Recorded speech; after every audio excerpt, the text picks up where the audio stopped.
My name is Shane Williams, President and CEO of West Red Lake Gold Mines.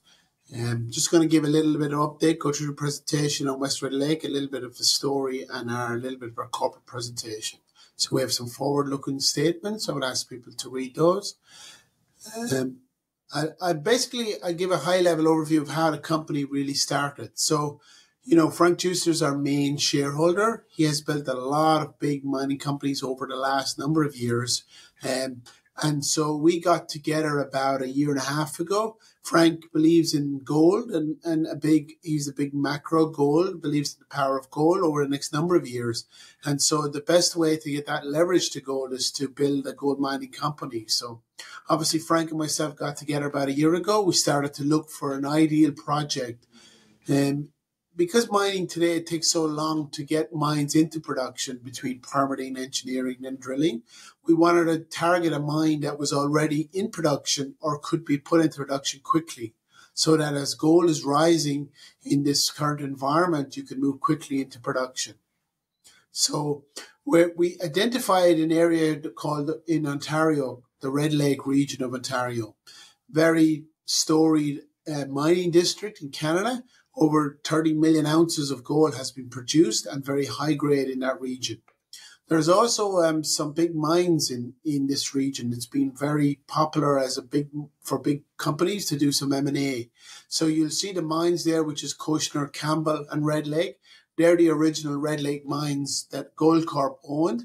Very, very high grade. They were an average grade of around 25 grams over 22 years of production.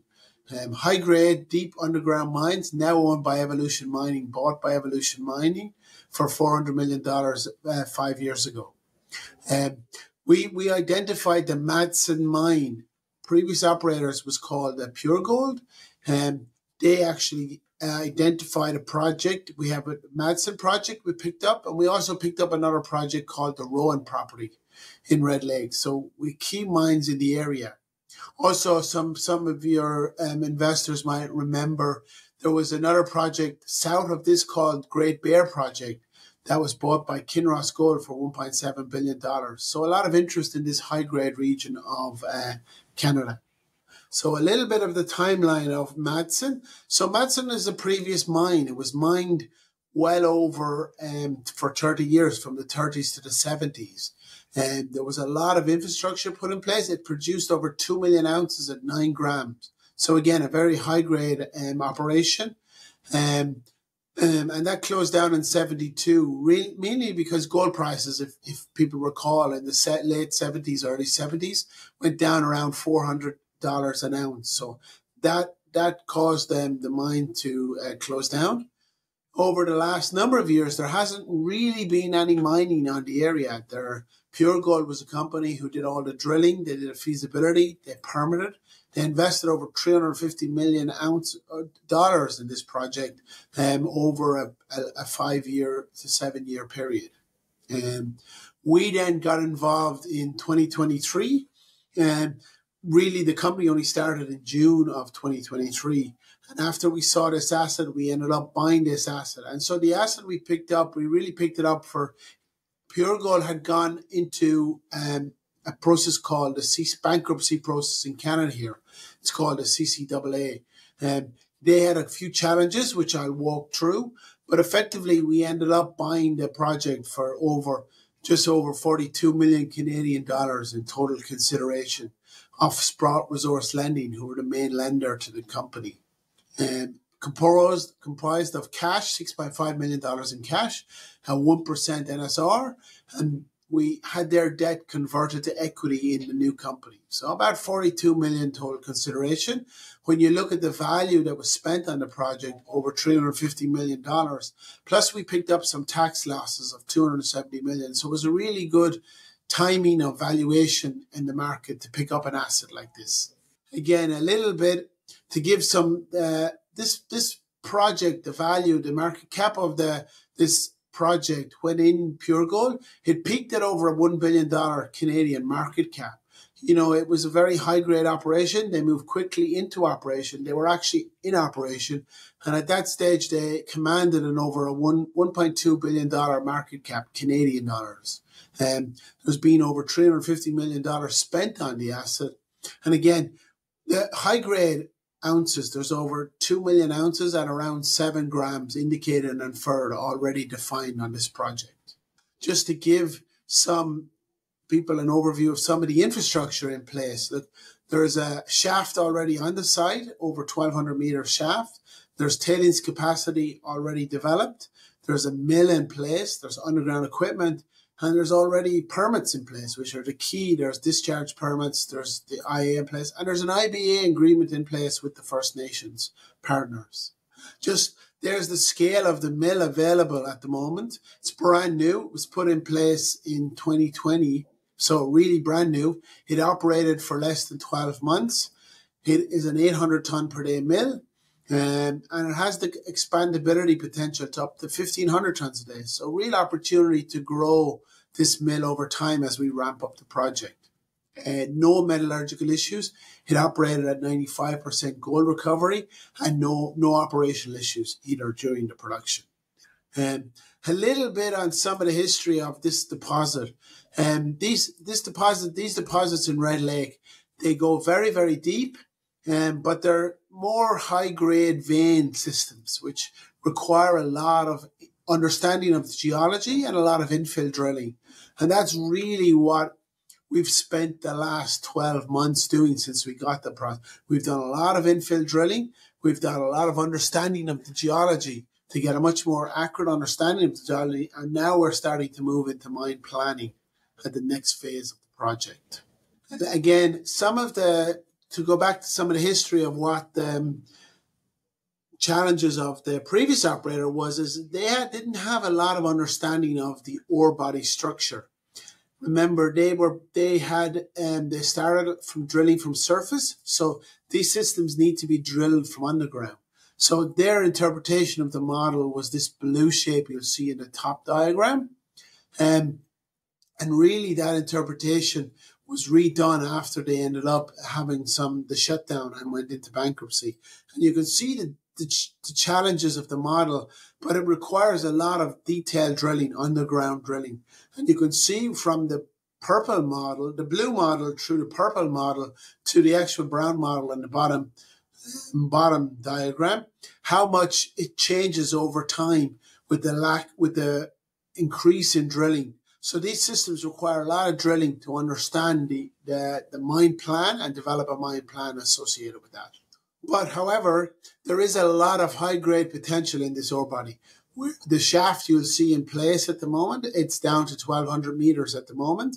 And it's very, very high grade. These drill holes are really outside the existing. The yellow and the purple are the existing resource model. And most of the drill points there are all drill holes outside of the existing resource model. And it'll give you the scale of the high grade nature of the ore body. Some good mineable widths and some good very, very high grade hits. And all of these are outside the model. So a lot of potential to grow the resources. The other thing I'd point out is these ore bodies run very deep. Evolution, which I pointed out earlier, they're mining down today at 3,000 meters in a very typical system. So we're down at 1,200 meters, and you'll see here the potential of this ore body that goes much deeper. You'll see we have at the bottom at the South-Austin extension there, we've 4 meters at 34 grams. So we know that this ore body continues at depth. And so it's just a matter of going underground, getting down into the system and drilling deeper. And we have we can see potential extensions of this ore body for over another 1,000 meters depth. So a lot of potential to grow this ore body. Another key point is this 8 zone. These systems tend to have very, very high grade as pods as part of these systems, which develop over time. And the 8 zone is a very, very high grade portion of our ore body, right down at the bottom of the shaft. It currently has about 100,000 ounces at 20 grams. And as you can see from these drill points, we know it extends a lot at depth down. So a lot of potential also to grow within this area. Just to give, with some of this infill drilling we're doing, very, very tightly spaced drilling we're doing now, it would be, 6 to 8 meter spacings. And as we're doing that, we're finding actually very, very good hits, which are actually growing the ore body. The shapes you'll see, which are the yellow and the brown shapes, are the existing resource in place. But as you can see on this other lens, as we're drilling, we're finding extensions to these ore bodies. Some very, very good hits over good mineable widths. So what that shows, as we're drilling, we're finding extensions within the existing resource, but also potential to expand the resources. In the next slide, you will see here is some expansions where we're finding new ore bodies. You'll see over very, very high-grade hits across the ore body, good mineable widths across the ore body, which are 8 meters and 16 grams, which allow these extensions of these ore bodies to grow. So both infill drilling is producing new resources and a better definition of existing resources. Some of the other infrastructure that we're putting in place is connection drift underground, which connects the two parts of the ore body. The previous operator didn't have the east portal and the west portal connected, so some of the capex we're spending is connect these two parts of the mine, which will aid with ventilation and transportation of ore, but also opens up the ore body to more drilling across the ore body, which will allow us to grow the ore body. Just another couple of parts we're doing in the back half of this year, we're doing some test mining. And so some of that is new areas, but there's also some against existing areas, remnant stopes, which we're mining up against. And you'll see some very, very high-grade ore here, over 15 to 20 gram material, sitting beside the existing mining. So our plan in the back half of this year is to do some drilling in these areas and do some test mining to de-risk this ore body. We're also doing a lot of new equipment across the project, which was never really put in place. The previous operator did a lot of leasing of equipment, never really put the project in successful setup for operation. We're buying a new camp. We're buying some overground workshops, some new crusher, which was never in place, and some water management systems. So a lot going on, all getting ready for a restart of the project.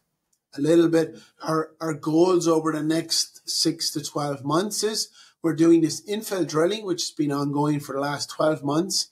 As part of that, we're doing underground development, which is preparing ready for mining and also setting up these drill stations.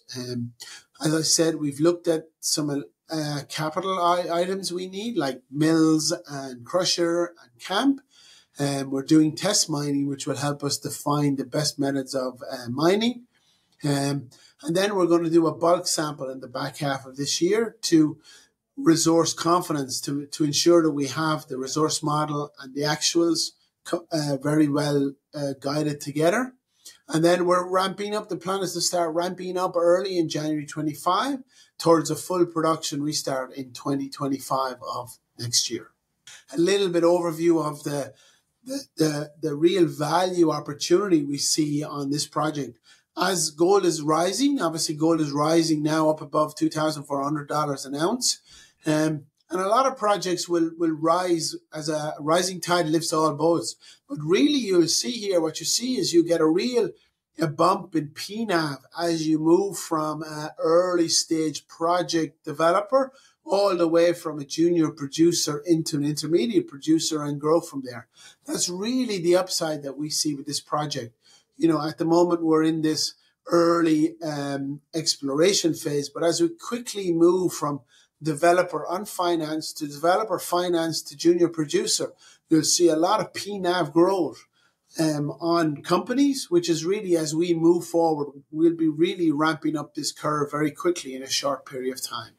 Another one which will really, in these projects, which are really in this area, which are very similar sort of geology, we have the Red Lake mine, which is now owned by Evolution, close by us. That moved from a very small production rate, 50,000 ounces at 8 grams, to 500,000 ounces at 77 grams. Again, they discovered one of these called the high-grade zone, very similar to our 8 zone, and it really transformed this mine. Macassa is another one, which was again moved from a small production with a reasonably high grade to a 240,000 ounce 21 gram ore body. And the Fosterville Swan Zone, very similar, they call it a Swan Zone.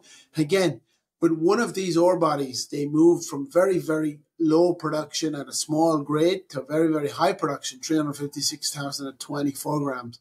So this will show you, and all of these ore bodies and mines were in similar geology and similar structural geology to Madsen mine. So this shows the power of what an ore body can do, an ore body similar to what we have at Madsen. Again, to understand this system, again, the Evolution mine at Red Lake, which is only within 15 kilometers, very similar geology. They're mining down currently at 3,000 meter depth today. We're defining the ore body of where we are at the moment down to only a 1,200 meter depth. And we have indications and drill holes that show that this ore body goes all the way down to this 2.4 kilometer depth at least, where we have lots of drill holes that show the depth extension of this ore body. So lots of upside growth at depth down below. You'll see a number of hits there, 34 grams at 4.3 meters below the existing defined ore body. And you'll see a very deep at 14 grams at 2 meters. So this shows the extension potential of the ore body. Rowan is another one that we have defined only down to 600 meters at depth, but also there's a lot of depth extension on Rowan. To show some of that upside, lots of high-grade hits well below the ore body. The 8 zone, the potential of that 8 zone extends down at depth, very, very good meters at high grade, and below the South Austin extension and below the Austin extension. All these hits are outside the existing resource that show the depth potential of this ore body as we go down into the ore body and depth extension. And some very, very high level, we did some seismic analysis on the overall ore body, and you'll see that seismic analysis that continues much at depth, very similar structural trend down plunge that shows the extension of all the way down to 2.4 kilometers, showing the potential depth extension of this ore body. And as you will see, there's a very, very high grade hit with good meters exactly along that structural trend at down over 2.4 kilometers of depth. Again, proving the point that there is depth extension. This is the real exciting part of the story. We have this 8 zone. And 8 zone is a very, very high grade, very similar to the Gold Corp high grade discovery, which I talked about earlier. And you'll see the high grade was discovered with around 9 holes at around 280 grams. We have hits, key drill intercepts within that 8 zone of 5 meters over 300 grams, 8 meters over 120 grams. Very similar ultramafic rocks, ultramafic contacts for both of the high-grade zone and the Madsen. Very similar strike lengths, both very similar, and very similar depths down there. So, and we know that this extends down at depth. We already have 100,000 ounces at around 20 grams defined, and we know that it's open at down depth. So we see the potential to get this to over 300,000 ounces and at 20 gram material, really transformational to the overall ore body of West Red Lake. Another key advantage of West Red Lake is the sort of a team we have in place. We're backed as obviously by Frank Giustra and his network of people who have built successful mines. We also have a very, very good board of directors Tony McCooch, who people might recognize, who built Kirkland Lake, which was a very, very successful company in Canada. Duncan Middlemass, who is a director, also very successful, built Westone Mining. And Hugh Agro, who worked with Kinross Gold. So these are very, very high professionals in Canada who've built large mining companies. A little bit on our team, we have a very experienced but young team who we've put in place to build a long-term company over the next 5 to 7 years to become a mid-tier company. A little bit on our capital structure. We have some very, very good shareholders. Frank Giustra, who is the largest individual shareholder. We have Sprott Resource Lending, who we owned around 18% of the stock. Van Eck Gold Fund, again, another big shareholder of the project. We as a management own over 3% of the company. And a lot of the 29% of others are large institutions like Extract Capital, Terror Capital. These are big institutions who came in. So we're very, very strongly held, very little float outstanding. And the majority of this is around, because of the long-term vision of the company to grow over the next 5 years. We have about 269 shares outstanding, 395 fully diluted. Our market cap is around 174, and we currently have a cash balance of 44 million Canadian dollars. Again, just a little bit on the resources. We have over 2 million ounces of between indicated and inferred, of around 7 grams combined. And our Rowan property has around 300,000 ounces at around 10 gram material. And that's a quick overview of West Red Lake. I think it would be very good if you speak a bit more about your career, because you're the man that's putting this together and actually restarting the mine and building the mine, right? So you've done that before, so it would be good to highlight your career and your experience with. So my background is mainly in operations and development. I've spent over 20 years building and operating mines around the world. I started my career. I'm an engineer. I started my career with a company called Lundin Mining, who some of your viewers will know from Scandinavia. I have a lot of success in Scandinavia. I then worked with a company called, actually in Sweden, I was part of a team who built an iron ore operation called Kaunis Iron. It's actually working today in northern Sweden. I was part of that team who put that project together. We financed it and we built an operational iron ore operation in northern Sweden, actually. And that's actually operating today. Then I worked for a company called Eldorado Gold. I spent 7 years with Eldorado, basically building and operating mines in Turkey. They have 2 big operations in Turkey called Kışladağ and Efemçukuru. And in Greece, they have a number of projects that they're developing.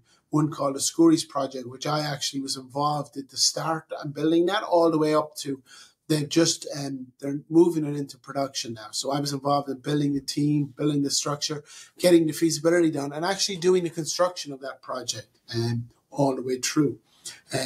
Was with a company called Skeena Resources, COO for Skeena. Again, had a very good run with Skeena.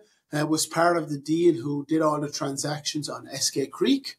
We bought the Snip project and the SK Creek project from Barrick Gold, and then was involved in setting up the project, building the team, putting it together. And recently with West Red Lake, over the last year, Frank was looking to put together a new company over the next 5 years as gold is rising. And a lot of his previous people he's worked with were at the late stage of the career, and he was looking for somebody as a mine builder, developer who could build this company over years. So that's how we got together. We kind of aligned on both our objectives, and I basically came on board. I did all the due diligence and review of the Madsen project. I found the Madsen project. I went to Frank. I brought it to Frank, and from there we set up a company and went forward from that. Yeah, it's excellent hearing more on that. And I think more broadly, it's always interesting to ask. I know that you guys within the management are fairly significant shareholders, and of course Frank owns a lot as well. But how do you kind of incentivize all of the key people in the company? They have some kind of scheme. It's always interesting to hear how you approach that, because it's very important in our view. Yeah, one of the challenges we have as a junior company, obviously, is look. One of the things we wanted to do was talk about equity upside. So, we believe in the company growing over the next 5 years. Like Frank's vision is to build, and other people can talk about it as in they want to build a mid-tier company, but Frank has had a lot of success with, Endeavour Mining, Arius Mining. These are companies that Frank has built and very much started like at the stage of West Red Lake. We're in the same office that all these companies started.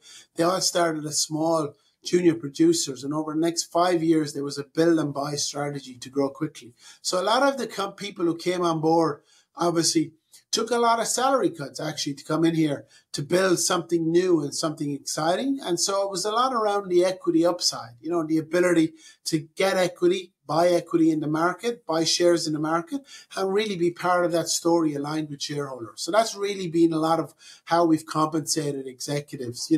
We want to keep G&A very low. We didn't have a lot of cash at the time. A lot of people took a lot of salary companies come in here, but it's really on the team and the vision. we have a very good backer. Our board is very, very good. A lot of mentorship in the board, a lot of opportunity to grow. So it's really an exciting opportunity to come in and grow with the company, aligned with shareholders. Yeah, very entrepreneurial, which is, of course, excellent. And that's, it's extremely important if you want to do something like this and do it successfully. So I guess I want to ask, you have 44 million Canadian in cash. Is that as of now, or is that sort of last quarter, end of financials? That was last quarter financials. Today we're sitting on around 35 million Canadian. Okay. And just to clarify, so people don't need to go through your balance sheet and so on, but do you have any liabilities as of now, or anything significant to speak of? No liabilities. We had all our debt that was on the original asset has been converted to equity. So we've no debt on the balance sheet at the moment. We did a gold note structure earlier this year, which is a kind of a fixed debenture paid in gold. And so that is sitting on a balance sheet. We raised about $30 million. People can go through our press release. It's really based on the price of gold. It's a fixed debenture based on gold, paid back in gold. So that does sit on the balance sheet. It's around 30 million Canadian, really. But it's paid on gold. It's based on the price of gold, effectively. And what's the kind of, just to let people know, how much does that affect you when you get right into production? What are the clauses of when it should be paid back? No, it's a very tiny, it's like 2% of production. It's not a big, It's only it's structured in a way that it's over a 6-year period, and then it's paid back in gold effectively. And it's like a 2%. It starts off very low and ramps up higher. So it goes an average of about 2% to 4% of production. To give you the scale of that. So very, very small, insignificant amount of production. And then I think it was done in a sense really to minimize dilution. As you're probably aware, the markets of equity have been very, very poor over the last 12 months. And we tried to come up with some innovative ways of financing the company as we're moving forward. And this was one structure that Frank had actually used very successfully with some of his previous companies. And so it allowed us to raise money without having a lot of dilution for our shareholders. So they're sort of things we're looking at to be aligned with shareholders, So who participated in the last financing?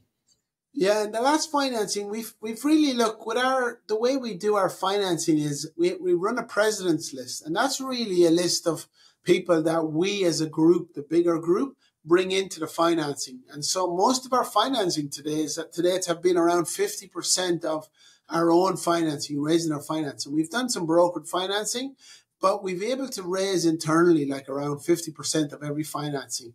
And a lot of that is Frank's connections, networks, high net worth individuals who really believe in what Frank is doing and what the team is and what around there.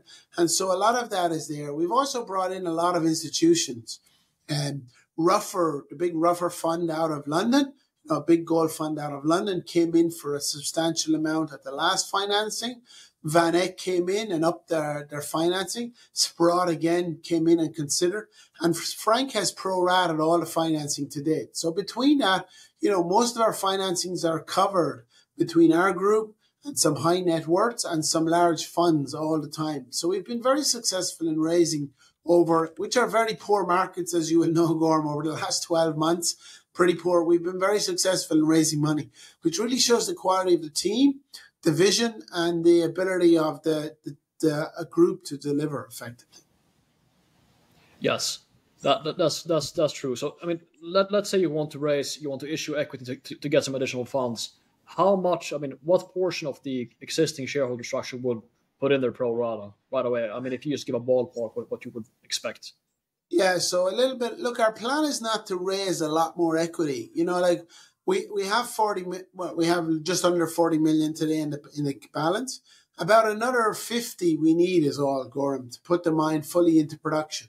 So, of that 50, I'm hoping to raise very little of it equity. We're talking about, with companies on debt, we're talking about maybe a potential small royalty. There are other ways of financing. I'm hoping that very little, and maybe we've done all the equity we need. But if we had to do some equity or some level of financing, most of those groups would pro rata Like Frank would pro-rata his 10%. He owns just under 10%. He would pro-rata. And I know that Sprott would also pro-rata their shareholding. So they own 20%. Frank owns 10%.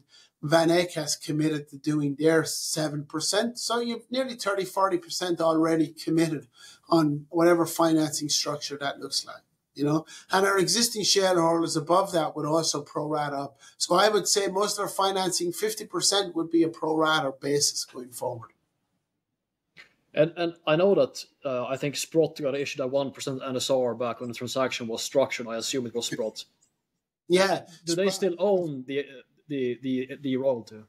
Yeah, they still own the royalty. They as part of the transaction, it was a 1% NSR, and they still own the royalty, and that's part of their investment in West Red Lake. Yeah. Yeah. So they're incentivized to get it into production. Obviously, with that. They are incentivized to get it into production. Again, they're a 20% shareholder in West Red Lake, so they remember they put in a loan of around $150 million to the company, so they really took pennies on the dollar by the time they converted their full equity. And the reason they did that, a lot of groups were bidding on this asset, but one of the reasons we were able to convince them to do that is the equity potential of the company. They accepted equity where others were offering cash, and they would have wrote down their investment. Whereas with equity, they believe in the team, backing of Frank, our team, our plan. And so, they'll make more on the equity. They own 20%. As we begin to deliver on our plans, de-risk the project and move forward, our equity will be re-rated. And remember, Pure Gold was at $1 billion market cap. So we're $150 million roughly Canadian today. And as we move along that de-risking, we will be re-rated. So they'll make a lot of potential on that equity upside as we go forward.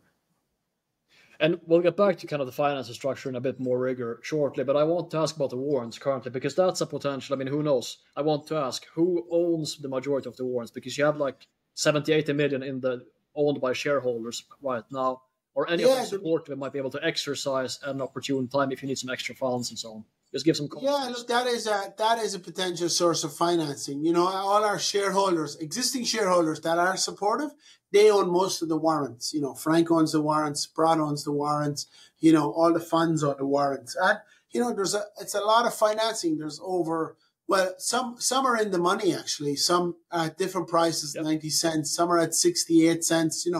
As we get that de-rating, and we ran earlier in the year, we ran up to 90 cents. And we did see a lot of those warrants come in earlier, those early warrants at 35 cents.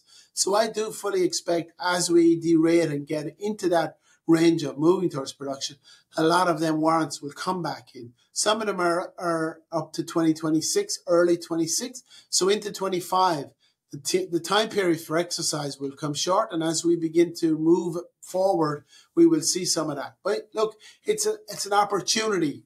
There's also opportunities going to run like a warranty exercise program, which you can actually do. Go back to existing shareholders and give them some incentives to exercise their existing warrants to bring in some more cash. So there's some opportunities we have to finance down the road as we move forward. All right, so we're here with Gwen. So I think, Gwen, let's just kick off with you kind of introducing yourself and telling us what you did previous to joining West Red Lake, and you joined quite recently. So just tell everyone who you are. Many will be familiar with you, I think, since prior, but still. Yeah, absolutely. Yeah, thanks for asking. So my name is Gwen Preston. I am now the Vice President of Investor Relations for West Red Lake Gold Mines. I joined the company about 3.5 months ago in May. And to do that, I shut down a business that I'd been running for 10 years. That business was called Resource Maven. So you may have seen my face around and that name around. The business was, I wrote a newsletter about what I was doing with my money, investing in the mining space. And I had a subscriber base that supported that newsletter because, as we all know, there's a lot of opportunity in the metals and mining space, but it takes a lot of time, a lot of knowledge, and a good network of contacts on whom you can rely to really make the most of those opportunities. So the concept of my newsletter was to use the fact that I had the knowledge and the network, and I put in the time to try try and find the best opportunities for investors to profit in the metals and mining space, and then write about what I was doing with my money in my newsletter. And so I did that for 10 years, and it was a phenomenal experience. I learned obviously a huge amount about junior mining investing, from sort of the tiny pre-discovery companies all the way through to the operators. And it was a ride. We had some great wins. It wasn't the best market to do it in, sort of from 2014 to 2024. But the cool thing about mining is that you can find opportunities can exist outside of the market. If you have a great gold market, oh my goodness, it's easier and arguably more fun. But the opportunities can work if you know what to look for in any market. So that's what I did. And I shut down that business when Shane approached me, and West Red Lake was a company that I owned in my portfolio, and therefore in the newsletter portfolio. I'd covered the acquisition of the Madsen mine. I'd gotten my private placement investors in on those early financings.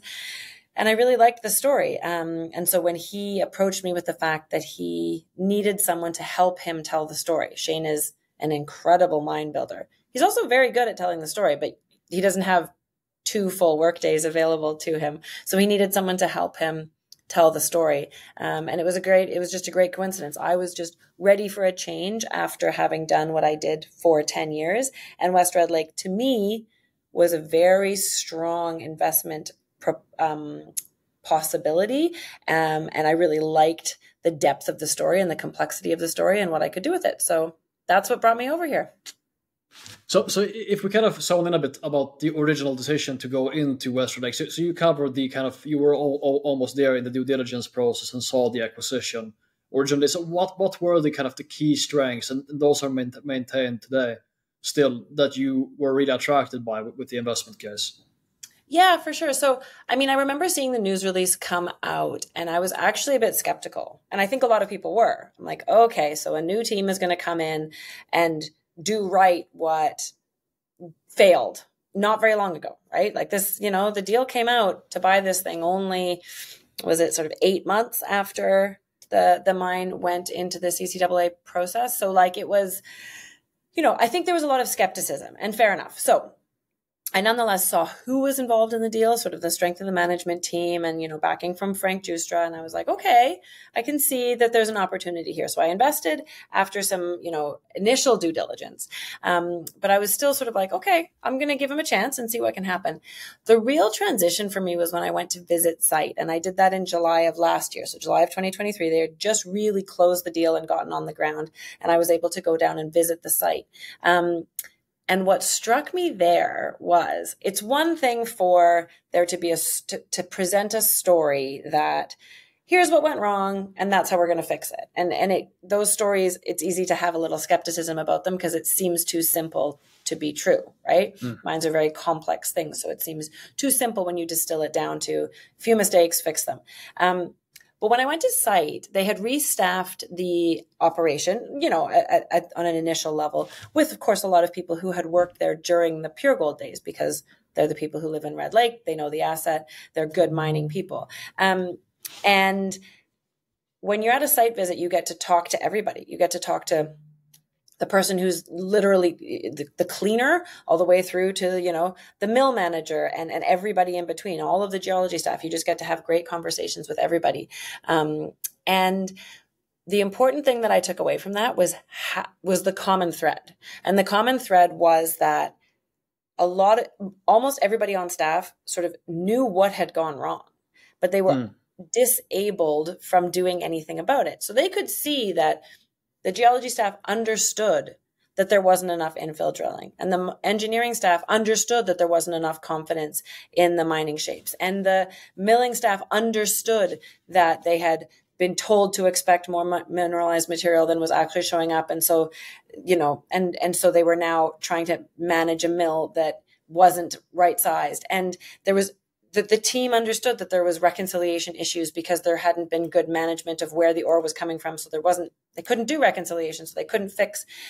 And onwards from there, it goes all the way through to the procurement, the people who ran procurement. There was no system for procuring the parts for the equipment, for, how these things need to be organized.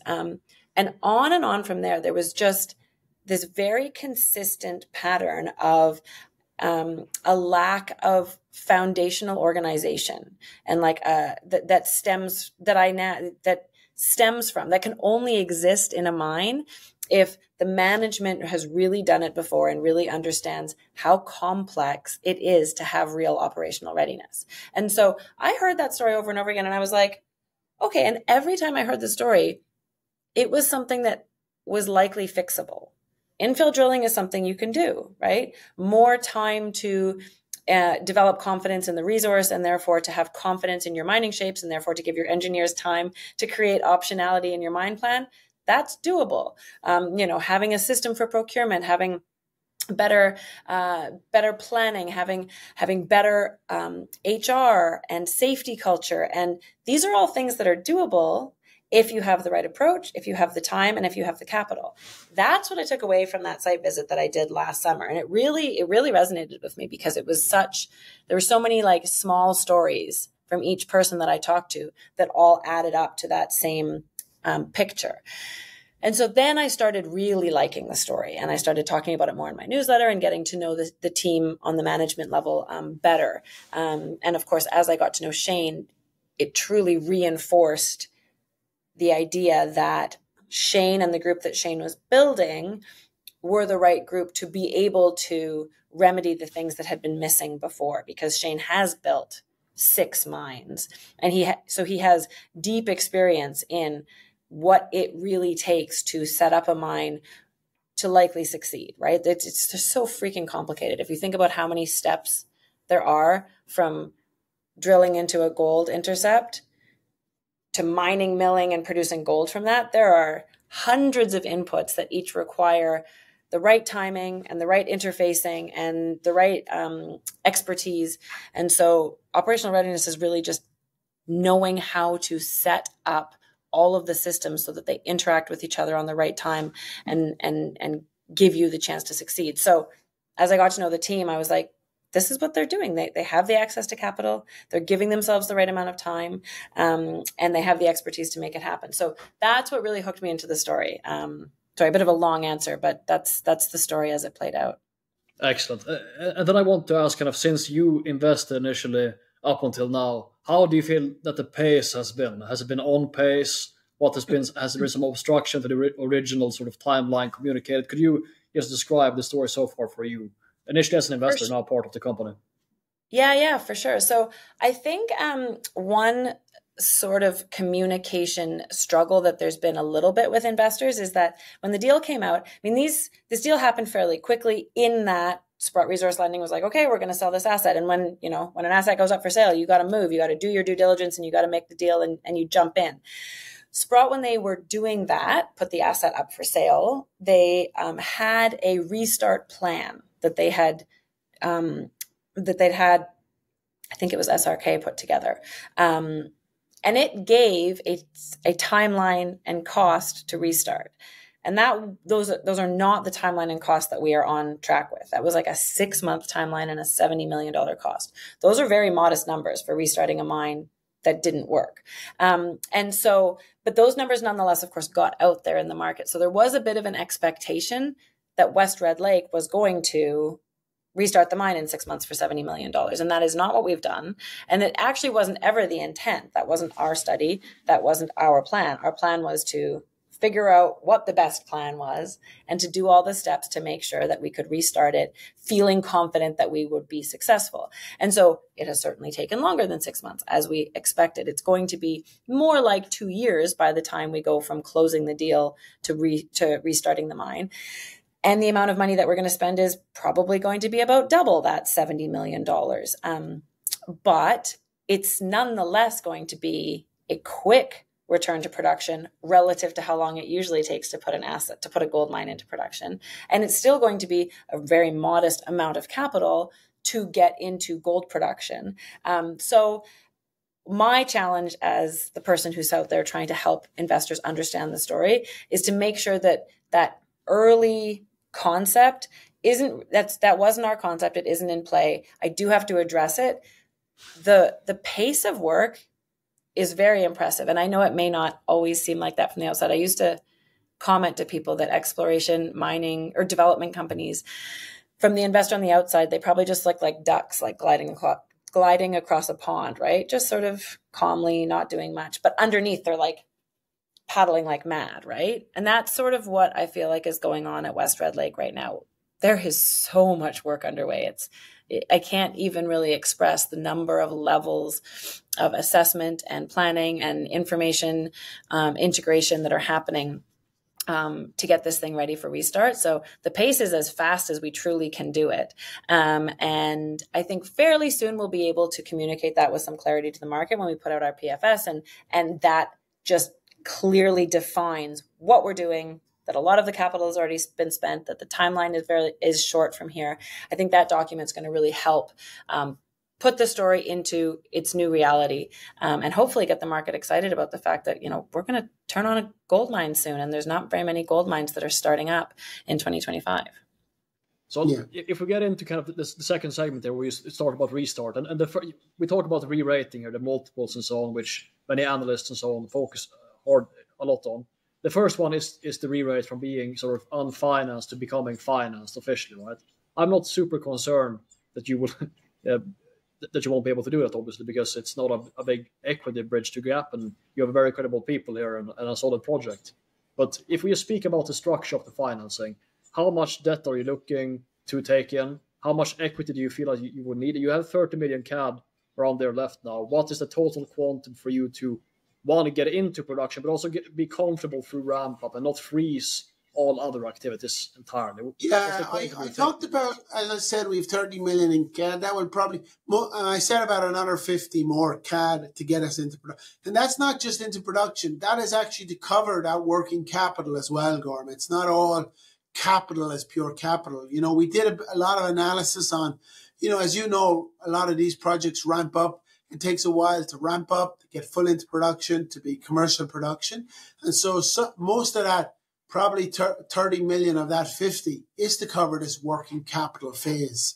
It's not pure capital as you would on a new project, because, going forward, there's about another 20 million of that 50 that I would say would be pure capital as people would understand, which will get us into February or March next year. And the balance of that would be working capital to get us fully into full production, ramped up and into commercial production and actually producing cash flow. So really, once we have that money in place, we're actually all the way into full production and generating cash flow. Yeah, I mean, so from kind of a conventional 60-40 equity debt split, we're talking about like 10, 15 million in equity max. You would need more in some form of equity. The maximum, anything. Yeah, we've raised a lot of equity today, and we've a lot of opportunities. So, it will be 10, 15 at the maximum, I would say, Gorham. Like, I don't really want to raise equity. So we've had a lot of supportive discussions ongoing at the moment.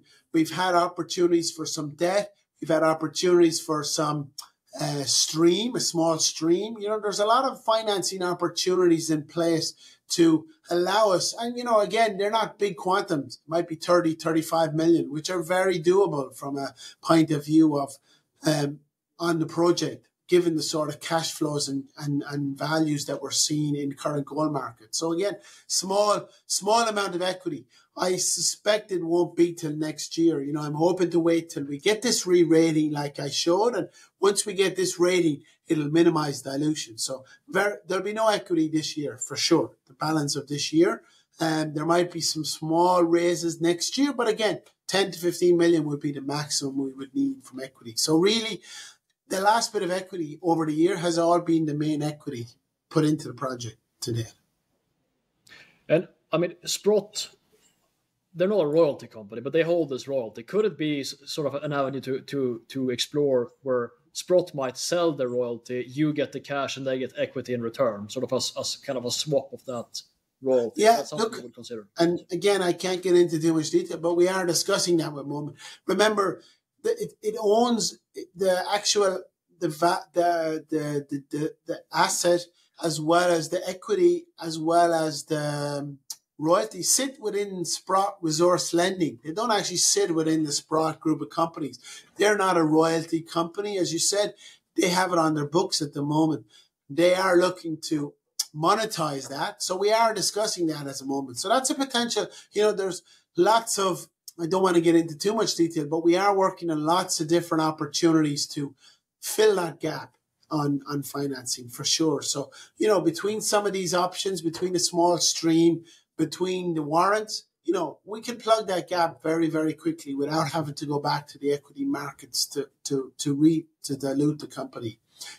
As you said, there's a lot of value in those warrants. We could run a warranty exercise program, which allows you to offer, a reduced price, drop the price of those warrants to bring in that capital. You're allowed to do that in Canada. You could bring in another 20 or 30 million easily in those warrants, So again, they're, from finding that last piece of capital, lots of opportunities available and good support of shareholders. So, from a investment point of view, this final bit of 50 million, you're running straight into cash flow generation. Yeah. It's not a big concern, but for you to get it done. But what sort of time frame have you set for yourself to have that in place? What are you shooting for? The financing you're talking about. Yeah. By September, October, we want to have that financing in place. We're actively working on it now. We're talking to 4 or 5 groups. We have a data room.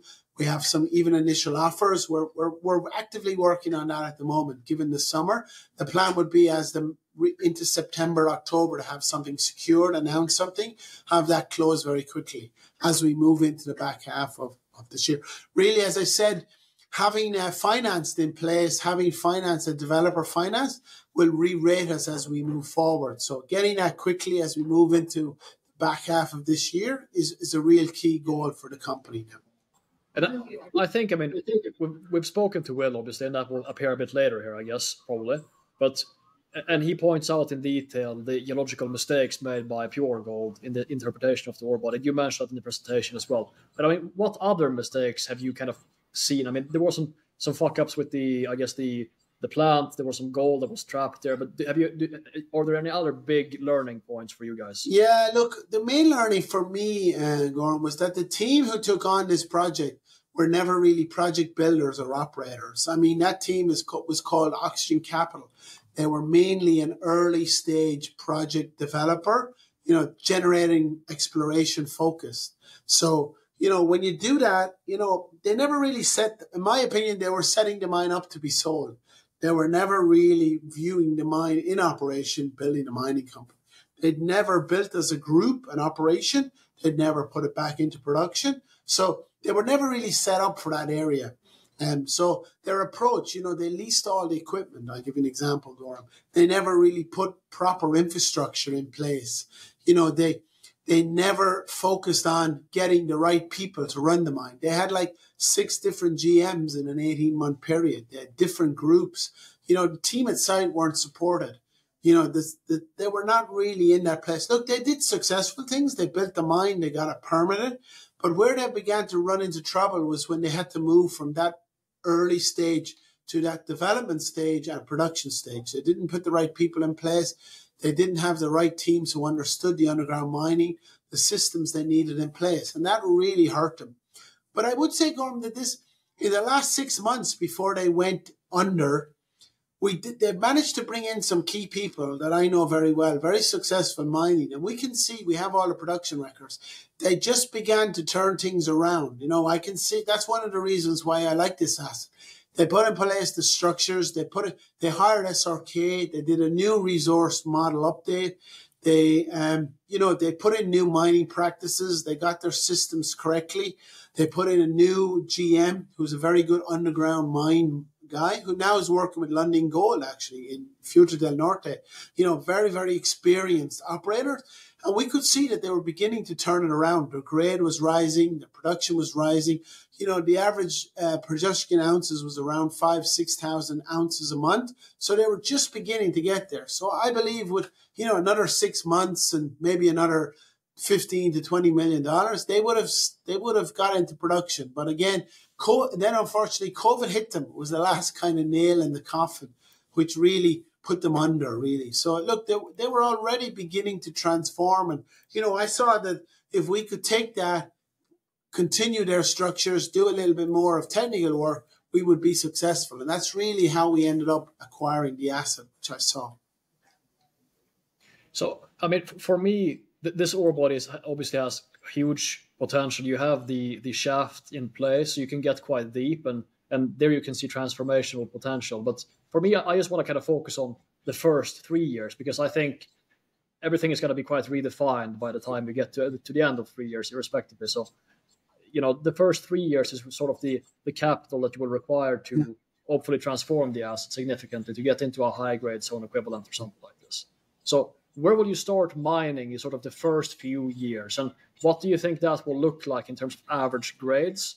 And what will the flow of ore look like within the mine as well? Maybe what I do again is I just share the presentation a little bit, Gorm, so you can see kind of where I'm talking about, because it's a key difference. You're right. It's a key difference on the project.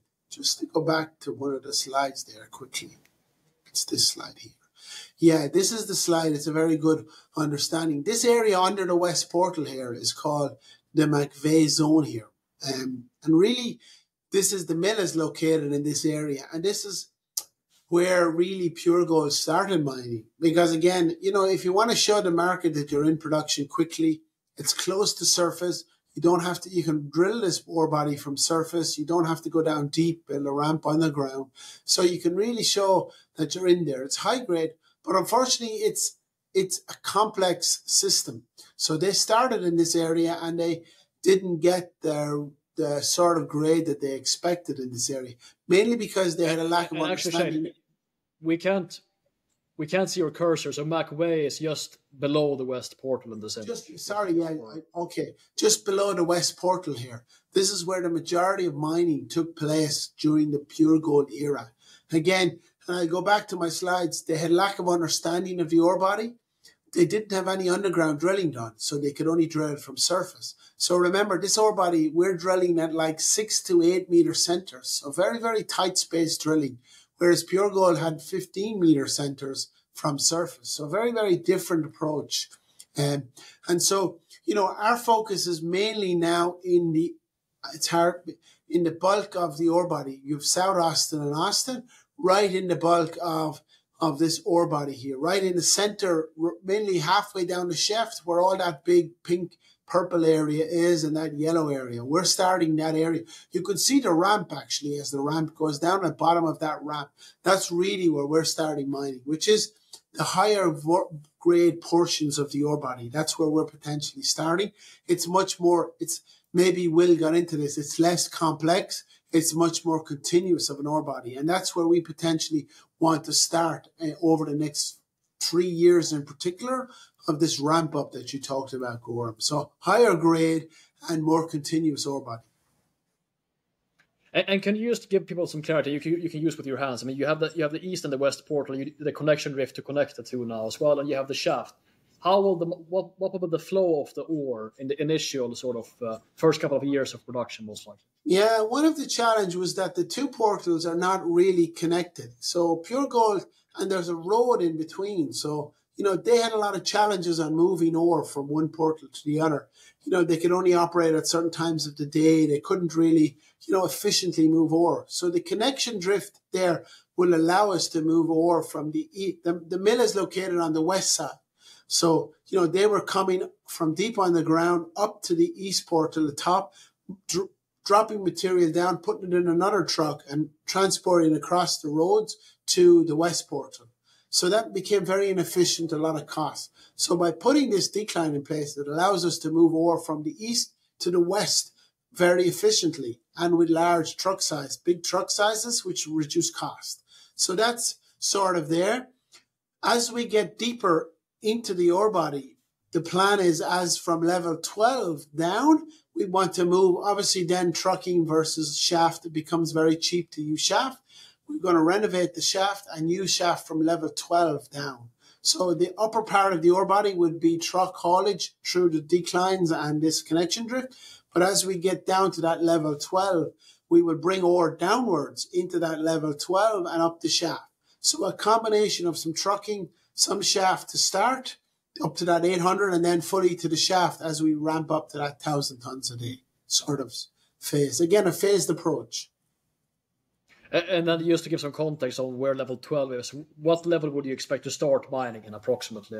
So we're starting actually on level 11. So we're starting some small mining on level 9 and 10, but the main sort of bulk is from 11 down, 11 to 15.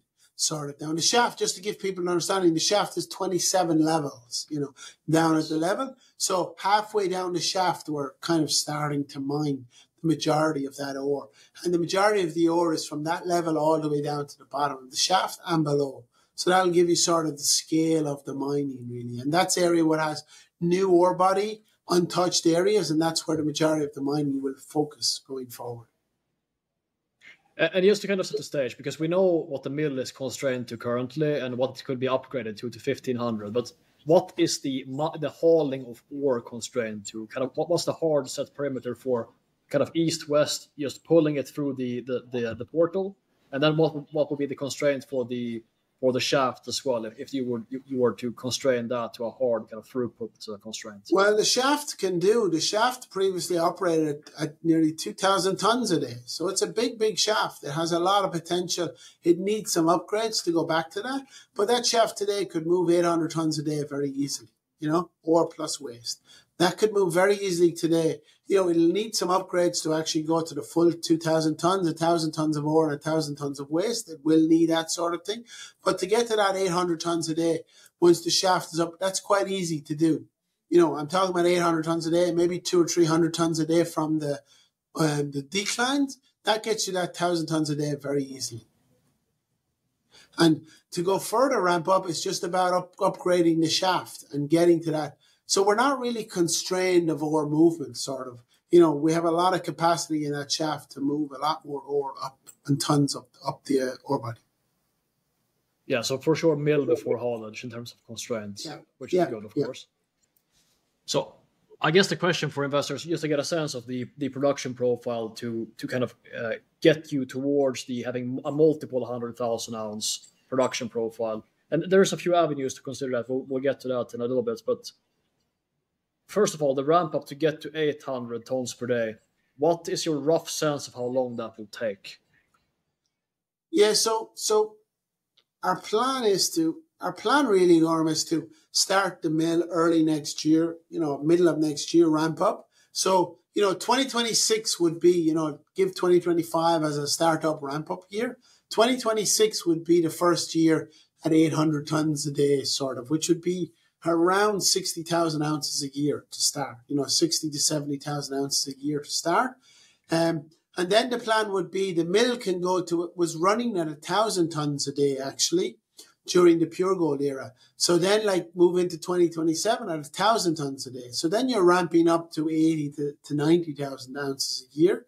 And the mill can actually, with some capital, go to 1,500 tons a day. So I would see a 3-phase approach. Phase 1 to 800, phase 2 to 1,000, and phase 3 to 1,500 tons a day.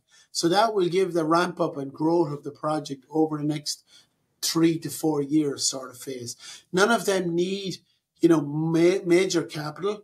The mill will be built already. Tailings is already in place. Permits are there. It needs some adjustments to the permit to go from 800 tons a day to 1,000. And it needs a small bit of capital, maybe $10 million to go from 1,200 to 1,500 tons a day. So as we ramp that mine up, we have the ability to scale up. So once you start talking about that level, you're close to that 100,000 ounces a year. And also the potential down the road as you get into those higher grade portions of the ore body.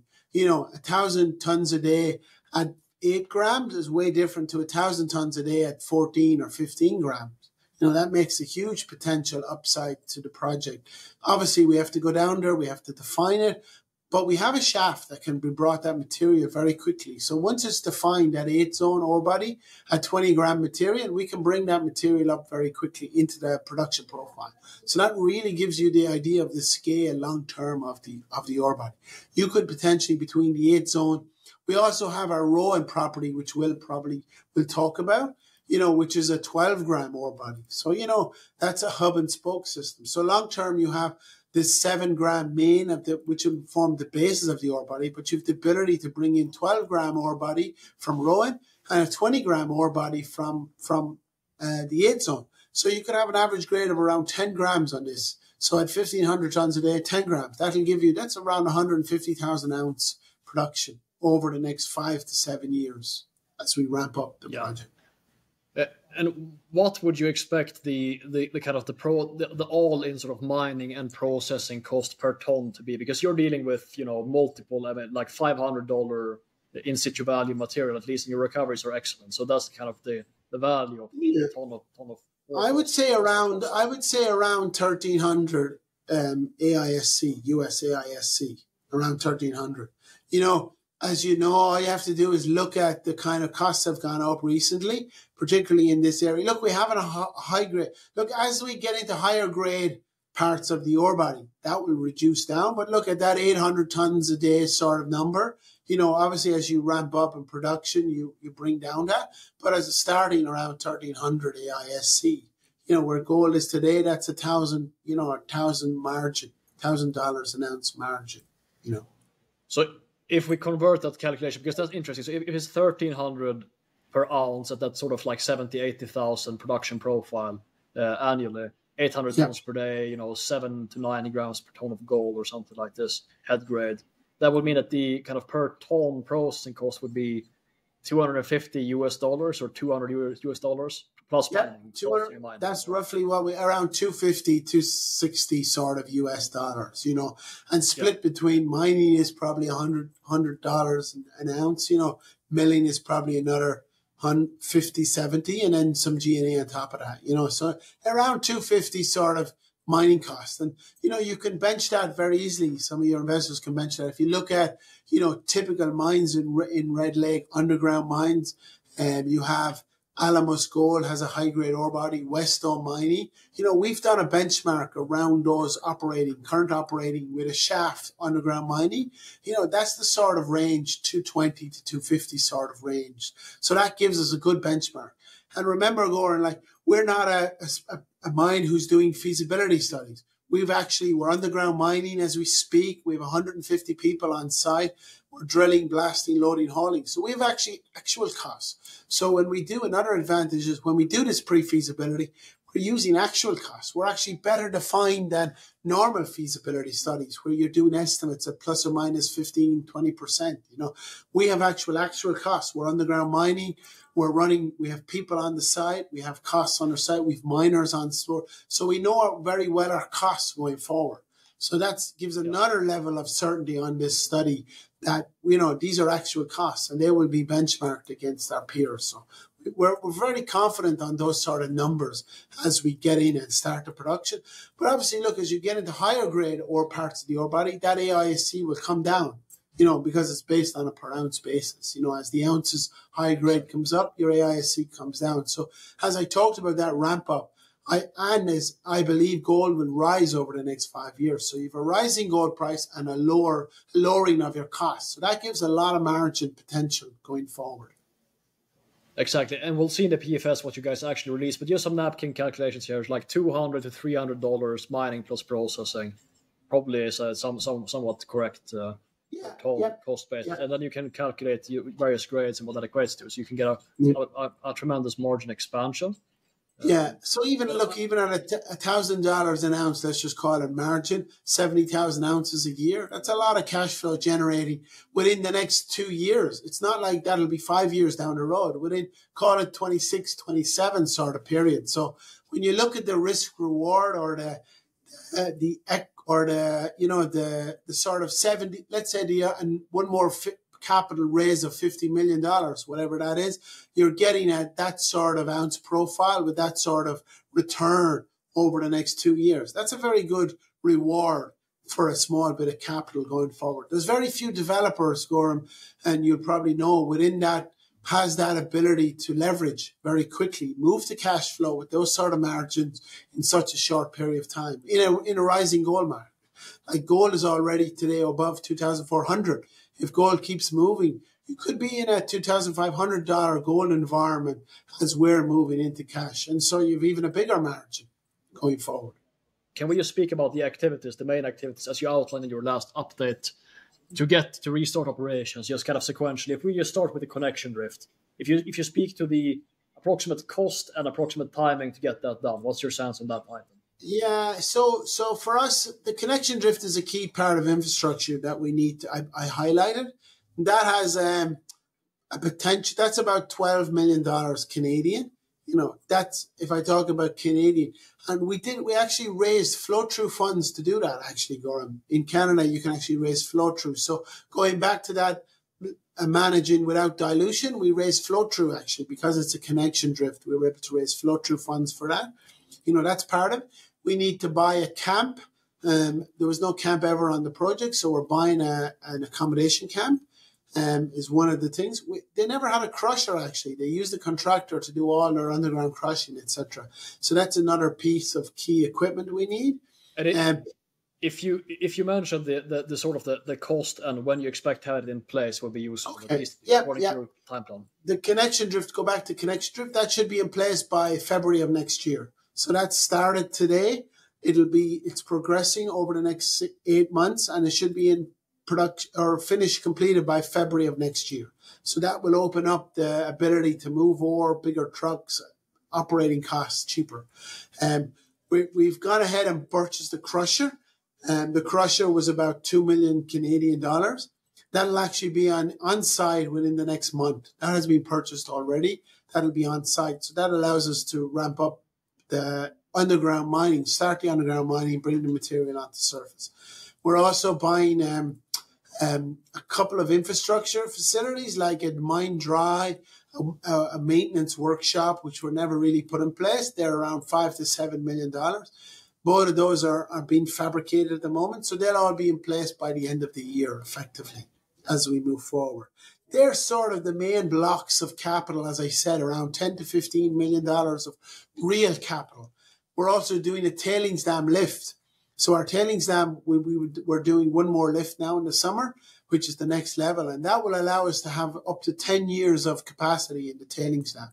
So that's something that, because of the summer period, we're doing that. That'll be done by the end of the summer. So really those sort of are the main capital points.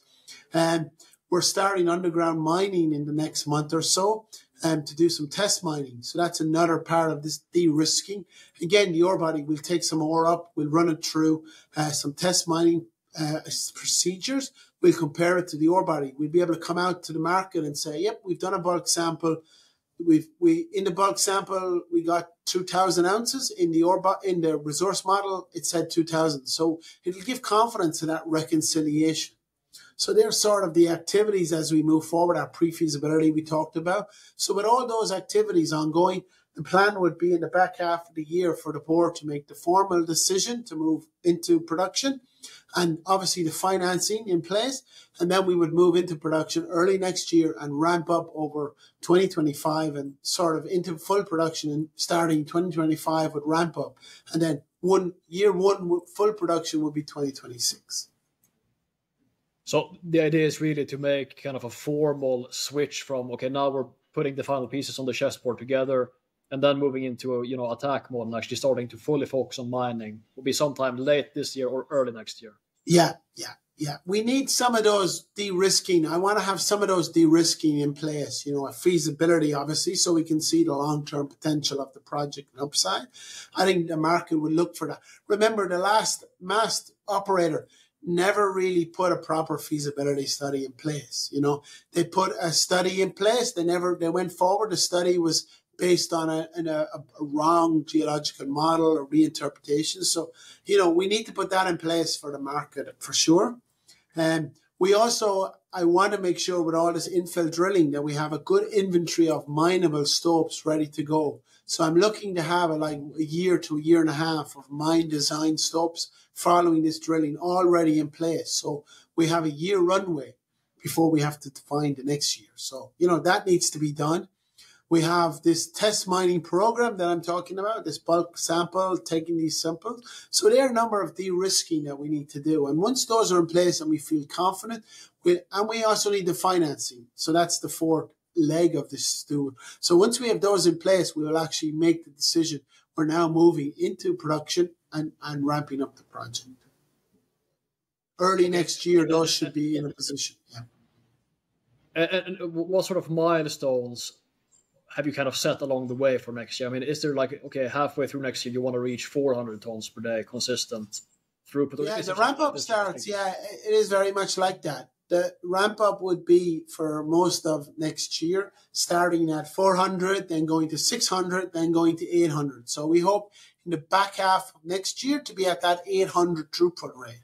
So, you know, starting off at 400 tons a day, you know, then ramping to 600 tons a day, middle of next year, and then the back half of next year be at 800 tons a day, so that we're ready to go in 2026 at that 800 tons a day.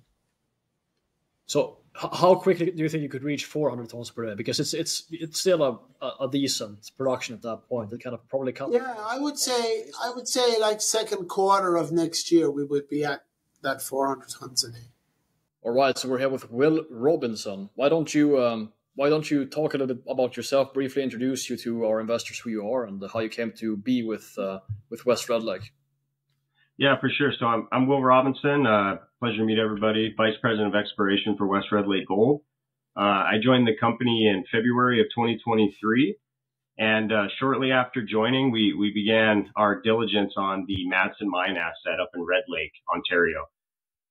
Before joining West Red Lake, I worked for a company called Coeur Mining, which is a mid-tier gold and silver producer based in the U.S., 5 operating assets in South Dakota, Nevada, Mexico, and Alaska. So I basically did exploration at all levels while working with Coeur, all the way from at the mine site, and then worked my way up to a corporate level, doing a lot of M&A evaluations, working with the corporate development team, but then also providing a lot of technical support to the teams at the mine sites, generating regional concepts and new targeting ideas to help with that. So now with West Red Lake, I basically oversee all the geology. I'm also the acting QP for the company, so review of all technical disclosures before they go out to press. We'll kick it off a little bit with the geology now. Looking regional scale, so even outside of the Red Lake mining district. So here we have the greenstone belt that's shown here. It's an Archean greenstone terrain. And it's just to kind of indicate that, you know, we're in the right package of rocks if we're looking regionally. You know, a lot of these deposits are pretty well known and being, you know, operated and moved forward by different companies. So the Madsen mine, we're located in this area here. We've got the Red Lake Mine Complex just next door, which is probably the best known, you know, most successful operation over the years in Red Lake. I mean, the Red Lake district itself is a very rich, historic mining district. Over 30 million ounces of gold have been brought out of the ground in Red Lake. And, you know, not just a lot of gold has been brought out of the ground in Red Lake, but a lot of high grade gold. And so that's definitely interesting for us as a company. We wanted to focus on high grade, you know, underground type systems and deposits.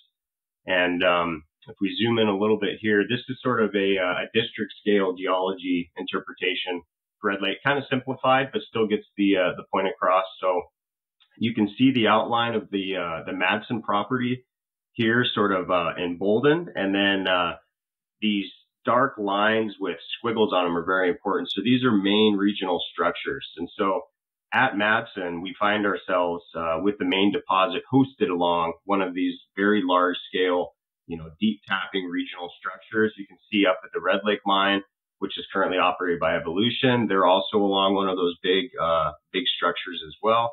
And then as we work our way out to our Rowan property out west, we've actually got a structure that runs and more or less connects 3 past producing mines in Rowan, which is the main target area out at the property, but then also Mount Jamie and Red Summit. And so we you know, are strategically located geologically in the right place because we're along these big structural corridors that, you know, are essential for bringing in the fluids that form these deposits and you know, enrich the systems in gold. So this is just a brief summary of our assets. Of course, the Madsen project, current mineral resources in the ground, about 1.7 million ounces indicated, a little over 7 grams. And then we've got another 0.4 million ounces of inferred at 6.3 grams. That includes the 3 satellite targets as well, Russet, Fork, and Wedge. And then if we shift over to Rowan, we just came out with a new mineral resource update in April of this year, 2024. We now sit at around 200,000 ounces in the indicated category, so much higher confidence ounces. And almost 13 grams per ton, so very high grade. The previous resource had, more ounces in the ground, but at a lower grade and at a much lower confidence. So those were all inferred ounces previously at Rowan. And so the way that we view this now is it's a much higher confidence resource. We had a much more rigorous estimation approach to it because we really wanted to make sure that we got that right when we did the new model and the new interpretation on Rowan. Red Lake has a history of fooling geologists and, making you think there's a certain amount of ounces in the ground at a certain grade. But then when you go to mine that deposit, sometimes you can be fooled. So there's been a number of situations where that's been the case. Some of the best known would be, the Phoenix deposit, which was Rubicon back in the day, like early 2000s, when they did an estimation on that deposit, had an inaccurate geologic interpretation and realized that it was a much lower mineral endowment at lower grades than what was expected. And then, of course, more recent times at Madsen with pure gold. When we were doing our initial phase of due diligence, I was part of that team that went up to Red Lake for that first tour. So that would have been I think it was in April of last year, 2023. And, one of the things that struck me as a geologist was there was an oversimplified geologic interpretation being used in their 2019 feasibility study, which was created by JDS, working with Pure Gold at the time. And so they had an entire life of mine plan that was built around an oversimplified geologic model. And the main area that they went into mine first was called the McVeigh zone. We can shift over here maybe and go into long section for that. But the key takeaway there is that basically they were going into a part of the system that was actually more geologically complex than other parts of the deposit at Madsen. And they were going in with an oversimplified geologic model. So then when they went to go mine the deposit, they were getting excessive, internal dilution, unexpectedly. So, for instance, McVeigh was categorized as a part of the resource that should have been grading around 7 grams per ton.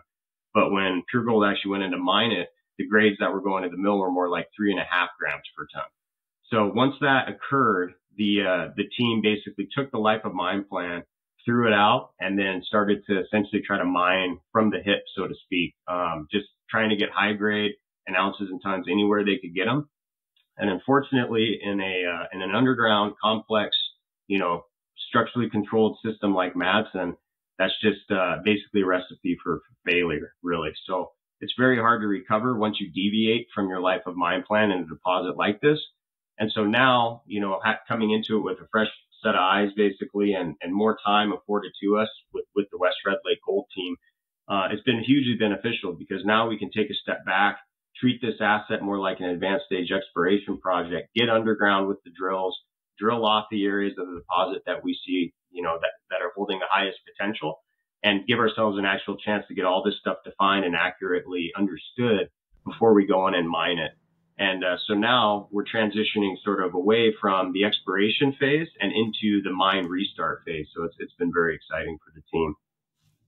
So let's pull up the 3D model and kind of see where you're first of all, what you've done in terms of reinterpretation, and then sort of to what work you're doing to get very high confidence in being able to mine good grades in the first few years of production. Yeah, so we'll be able to see a lot of that here in this example. So what we're seeing now is essentially, property scale. The Madsen property is outlined in this bold red line. And then I've just got the topography LiDAR image shown just to kind of give a sense spatially of where we sit. But if we turn that off, basically, the main Madsen deposit sits here. This would be the Wedge deposit. Then we have Russet, and then we have Fork. I've also turned on the domain for 8 zone to show where that sits spatially relative to the main Madsen deposit. If we flip this along section view, you kind of get a sense of that, where it sits deeper than the Madsen deposit and into the footwall of the Madsen deposit. And we'll talk a little bit more about the geology that's controlling where the 8 zone sits. But if we look at this high level, basically what we have is a large structure that runs essentially diagonally across the property, and the Madsen deposit sits essentially along that structure. And what that is an unconformity between two major packages of rocks. And so on this side of the unconformity, and an unconformity for the listeners or viewers is actually just a break in geologic time, but oftentimes it can be a big structural zone as well. And so the break in time between the rocks on this side of the unconformity was called the Balmer assemblage, and then the rocks on this side, which is the Confederation, is about 40 million years. So these are very old rocks. It's quite interesting actually when you think about it. The rocks are actually around 4 billion years old themselves. A very old Canadian shield. Lots of deformation has been undergone on these rocks, and these rocks have been subjected to a lot of strain and breaking. So, anyways, with that said, this would be our main area of interest along the main structure. So if we zoom in a little bit to the Madsen deposit, right? So this is a long section view of the deposit at Madsen. So light gray areas are remnant workings. I've shown drill intercepts grading, I believe, everything over a gram should be shown, but you can see with the legend over here, these are all very high grade hits, 10 grams and up. And this essentially delineates the different zones within Madsen. So this lobe over here is what we would call the South Austin zone. This area up in here is called the McVeigh zone. This central area here is the Austin zone. And then out in this area, we have the North Austin zone. And then we have other parts of the deposit as we work our way down Plunge. This would be Durlac out here to the far north, and this would be a continuation of the Austin zone to the northeast as well. And what you'll notice is that there's gaps sort of in between these different main pods or zones of mineralization. So those are where we have ultramafic units. So much more mafic composition rocks coming through and actually forming embayments to the mineralization. So there is some prospectivity along the edges of these areas, but essentially these aren't all necessarily like places we can go and infill. So we're focusing on the areas, adjacent to these ultramafic sills, but in and around, the existing resource currently. And so if we zoom in a little bit, just to give a recap of the work that we've completed since October of last year, we've had drills underground at Madsen turning. And so if I turn off the layer that we were just looking at, so if you can see here, these are the traces for the drilling that we've completed to date. As of the end of June, so Q2 or H1, I guess, of 2024, we completed almost 30,000 meters of drilling underground at Madsen. We had one drill turning since October of 2023. We added a second drill in April of this year. And we've currently defined about 55,000 ounces of what we call in-situ inventory, which would be represented by these dark blue blobs. And so speaking about sort of how we have a workflow now with accurately characterizing and defining the mineralization at Madsen. So this is all part of that process. So we start with the overall kind of block model for Madsen, which is the existing MRE or mineral resource estimate. And then we go into areas that show higher prospectivity because of grade, tonnage potential. Obviously, if we've got larger blobs of mineralization that are still adjacent to remnant workings, but a little bit further away, we're going to give those a higher ranking as well. And then we go in and we infill drill those. So with the definition program, we're drilling at a spacing average of 6 to 8 meters. So very tight drill hole spacing, but that's what is actually required to get the confidence in these different resource zones. And in a production scenario, this would essentially be stope drilling, right ahead of mine design and excavation. And so with that said, we've drilled about 30,000 meters at the end of June of 2024 to define roughly 55,000 ounces of in-situ inventory. So very high confidence. And so basically these blue blobs would represent our short-term planning model. And then these shapes are then handed off to the engineering team, and then they take them and actually design their MSOs or, modified stope optimizer shapes, which are essentially the areas that we're going to go in and mine. And so right now, the ops team is working in tandem with the exploration and geology teams, taking these shapes and these designs, and then we're actually planning to do a test mining phase imminently within the next month or so. That we're going to be going in, dropping stopes, actually understanding how the rock in the ground behaves up against some of these remnant areas. And so just to take a step back a little bit more about the strategy with the drilling. So it's currently a mix of approximately 70% infill and definition at that 6 to 8 meter spacing, and then an additional 30% of expansion drilling, which is at 10 to 15 meter spacing on average. And so the two key areas that we've been focusing on for growth with the expansion drilling are North Austin, which is out in this area, and then South Austin. And if I zoom into these areas a little bit, I'll turn on the grade so we can get a sense of what we're hitting. So again, with the legend there, so anything over 7 grams is shown in red. I'll go ahead and filter this out so we're only seeing the high grade stuff. So now we're just viewing all the hits over a gram. But what I wanted to indicate was that there's a lot of opportunity in areas of the deposit where we can define resources away from the remnant mining. And it's really important for us because these will give us the opportunity to define larger stopes, higher tonnage stopes that then we can potentially implement lower cost, more bulk tonnage mining methods, and then supplement those with some of the more discrete areas of the deposit that are up against the remnant workings. And so North Austin has been a target that was known about during the pure gold times. Actually, when they went in and started mining in late 2020 with pure gold, they had this target defined and they knew about it. And they actually had a drill sitting in the decline over in this part of the mine called the East Ramp. But as soon as the production switch was flipped on, all exploration stopped.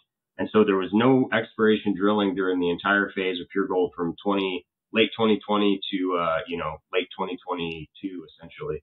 And so that was an opportunity for us to come in and basically queue up a lot of these targets that were just sitting, waiting, ready, and start defining them and growing them and adding them into our inventory. And so just to give a sense on success as well for the exploration team, the drilling program has been very efficient in that we set ourselves a goal for 2024 to define approximately 55 to 60,000 ounces of this in-situ inventory. And as I stated, this is the model representative of mid-year 2024, and we're already at our target, basically, 55,000 ounces. So the team's on track. We're ahead of schedule as far as defining the ounces and the tons that we need for a restart scenario. And so by the time we do turn the lights back on at the mill at Madsen, it's going to be, we're projecting right now sometime in the second half of 2025. We're going to have ourselves a very healthy runway of high confidence, high grade ounces that we can pull from and extract and ensure ourselves a successful restart. And successful and sustainable. And just to kind of, Chris, because as we view this case, and I think it's quite clear how Shane communicates as well, so, now you just need to kind of get back into commercial production, get up to the 800 tons per day approximately, stabilize, and then you're going to reinvest all of the cash flows to get the transformational, mainly driven by, significant grade increase. And we'll get to that. But it sounds like you're way outpacing what depletion will be. I mean, you'll deplete like 70 to 80,000 ounces in 26, probably when you're fully ramped up. Maybe between 25 and 26, maybe you'll deplete 100,000 ounces or something like this realistically. And you're way outpacing that with in-situ, very high confidence material. And just to give people a sense, what's the average grade of these 55,000 ounces you've delineated? Yeah, absolutely. The average grade is actually quite nice. Here's just a slide to show that. So we're in the Austin zone, which would be the central portion of the deposit. We're at close to 7 grams per ton. North Austin, we're closer to 8 grams per ton with 10,000 ounces. In the South Austin, it's the area that's bared the most fruit so far. So we're at close to 10, just over 9 grams in that area, and 39,000 ounces. And so the thing again to point out about these models and these numbers right now that we're showing is that they're representative of very high confidence, de-risked resources. So this isn't like the basic MRE estimate, like indicated, inferred. These are essentially measured ounces that can be directly converted into essentially proven or probable reserves. So we don't expect to see much of a change, in the mineral endowment in these areas when they do get converted into an actual mine design.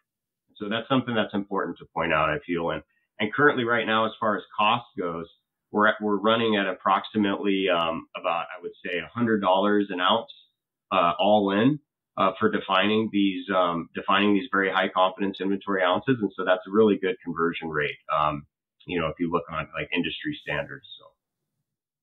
Yes, for sure. And I think that gives people some confidence for sure that you're able to sustain the sort of the transition period here, because that's what it's about. I mean, if we look at West Red Lake, the OG mine here, that's got into the high grade zone that they had, and it transformed the operation from something that would be considered sort of like a smaller mine in terms of production profile into a very a top tier one production profile, right? Several hundred thousand exactly. ounces. And our goal, as you said, the production profile of this mine to start off within the first few years will probably be more in the 60 to 70, 80,000 ounce range. But our goal is to get over 100,000 ounces per annum, get it into that nice, healthy kind of like mid-tier sort of production profile as far as the mine goes. And the way to do that is either to up the production through the mill, upgrade the capacity at the mill, which is part of the plan. Those trade-off studies are going into our PFS study that we're working on now with SRK. We're expected to have that out by the end of this year in 2024. But the other part of that too, the way that you're going to get that step change in production is to increase the grade. And so we have a couple of opportunities and ways to do that are already queued up and ready to go. We just have to implement and get those into the pipeline. And one of those is 8 Zone, which of course, sits down here deeper in the mine, just off the existing shaft, which is around, 1,300 meters deep. And it's kind of an analog to the high grade zone, geologically at least, that made Goldcorp so successful at the Red Lake complex. They're at similar depths. They're hosted in similar geology and an ultramafic unit, an ultramafic still. And so 8 Zone, it's a little bit different mineralogically than the main Madsen deposit, but it's much higher grade. On the books right now, we've got a little over 100,000 ounces at 15 to 18 grams per ton. And so the way we're envisioning 8 Zone is it coming into the picture, in year 3, maybe year 4, when we have the shaft rehabilitated, we've got access down to those deeper levels of the mine. And then we can start extracting that higher grade material and then, blending it with the average, hopefully 7 to 8 gram per ton material coming from the main Madsen deposit. And then the other opportunity that we see for being a high grade sweetener, if you will, or mill feed source would be the Rowan deposit as well. That's another one that we'll talk a little bit more about, I think, in this presentation.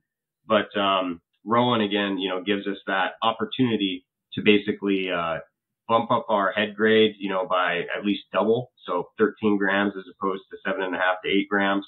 And then bring that material to the mill, supplement the material coming out from the main Madsen deposit, which will continue to be the meat and potatoes of the operation. But we've also got other things that we're looking at as well. Like, if we just sort of take a step back a little bit again here, this is this shape here represents the Fork deposit. And so Fork was always viewed as sort of a larger, lower grade resource area. I think its average grade is 5.5 grams, in the current mineral inventory, a little over 100,000 ounces. But what we noticed when we took a harder look at Fork was that there's a higher grade core within the shape, and it's fairly close to the existing mine. And so we reevaluated Fork this year and actually turned it into something that could be more economically attractive, similar to what we did with the Rowan MRE, a tighter, a little bit lower mineral endowment, but much higher grades. So now the way that we're viewing Fork is something more on the order of 35 to 40,000 ounces, but at a grade closer to 10 grams per ton. And so that's something that we still need to do additional drilling on to help flesh out that concept. But with our in-house estimates, it's coming together quite nicely. So there's opportunities like Fork. 8 Zone is a deep target, so we're taking our time with that one. We want to make sure that we can get down to it, utilize the shaft, some of the existing infrastructure along the way. But things like Fork and other targets that are a little bit closer to surface might give us opportunity to boost that head grade earlier on in the operational cycle. So, and with opportunities like Fork, I mean, is that something that's kind of closed off, or ideally, if you want to go there and develop that, you would want to be able to follow that and mine it and see it expanding and being sustained over longer than 40,000 ounces? Is that still a possibility there with Fork? Yeah, absolutely. So Fork is about 250 meters away from the underground workings at Madsen. And so at the rates that we typically see with developments, about 6 meters a day. So, I mean, feasibly, we could be at fork within a couple of months. These are all decisions that were boiling into this restart plan. None of these things are 100%, part of the plan yet. But these are all different ideas and concepts that we're formulating as an exploration team, as a geology team. It's our job to bring these opportunities, to light so that we can discuss with management and with operations to see if they make sense. But what we're seeing is there's a lot of opportunity close to the existing deposit at Madsen, not just down plunge. Like obviously, if we load up our high grade drill database here again, and just see like all of these zones, within the main deposit are still open down plunge. You can see where we've got some really nice high grade hits down here. I mean, 18.5 grams over a meter. Here's another half ounce, 15 grams. There's a lot of prospectivity and geologic evidence that supports that this system continues at depth. I mean, if the best example in my mind is the Red Lake complex right next door. So we're down around, 1,400 meters in the main deposit. 26 levels historically is the way that I think about it. And there's about 50 meters spacing between historic levels. So it's about 1,300 meters. And then, but next door at the Red Lake complex, they're down 3.5 kilometers. And so we're really only, down about a third of the distance at Madsen. And we find ourselves along a major regional structural break, as I mentioned before, with the unconformity between the Balmer and the Confederation assemblage. And so we have very high confidence that this system will continue down below where it was, historically mined.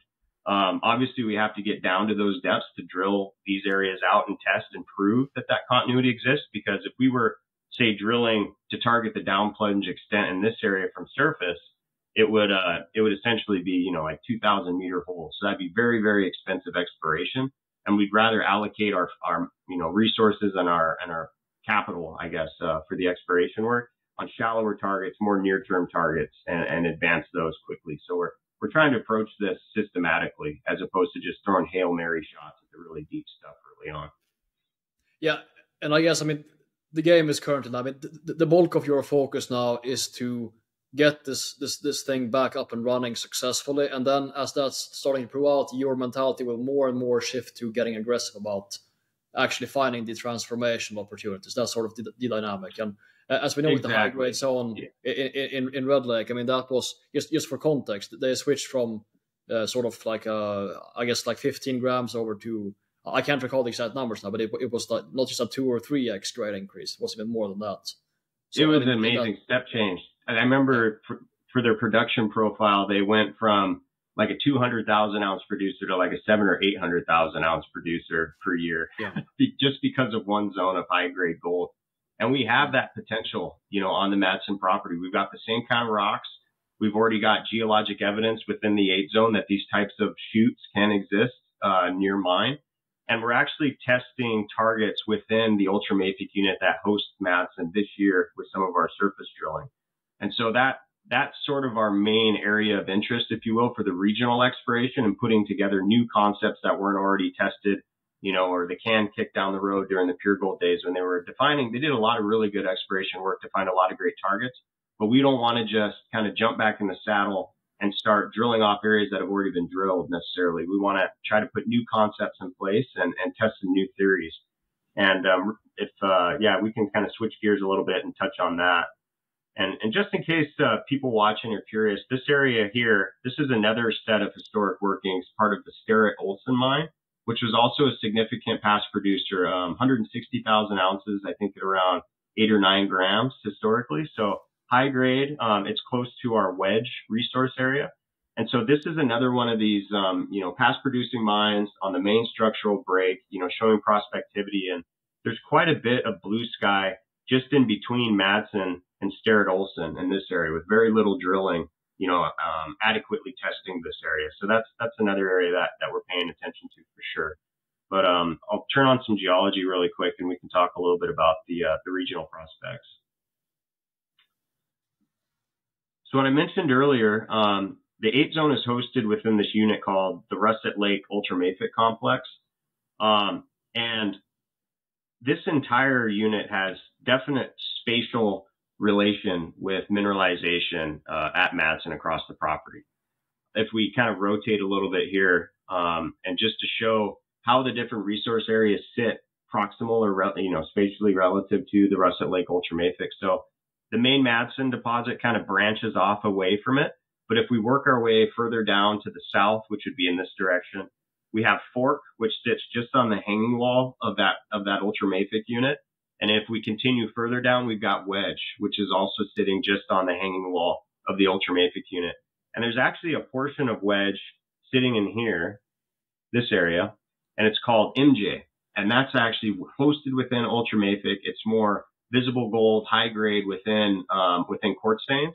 So it's very similar to an 8-zone style target as well, just not quite as high grade and constrained as 8-zone proper, but it is showing again that these styles of mineralization exist outside of 8-zone on our property. And so that's the main focus of our exploration right now is obviously trying to discover another 8-zone, but hopefully at shallower depths. I mean, ideally that would make the extraction scenario a little bit more economic.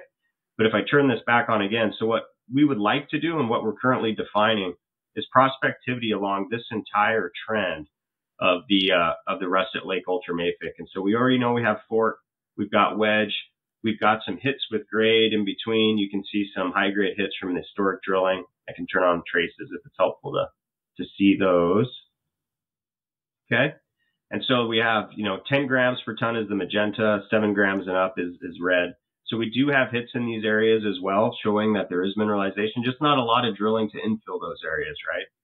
And then as we work our way further to the north, we've got some exciting targets as well, just up Plunge from 8-zone that are running fairly close to the Madsen deposit proper. So that's kind of our main area of interest right now.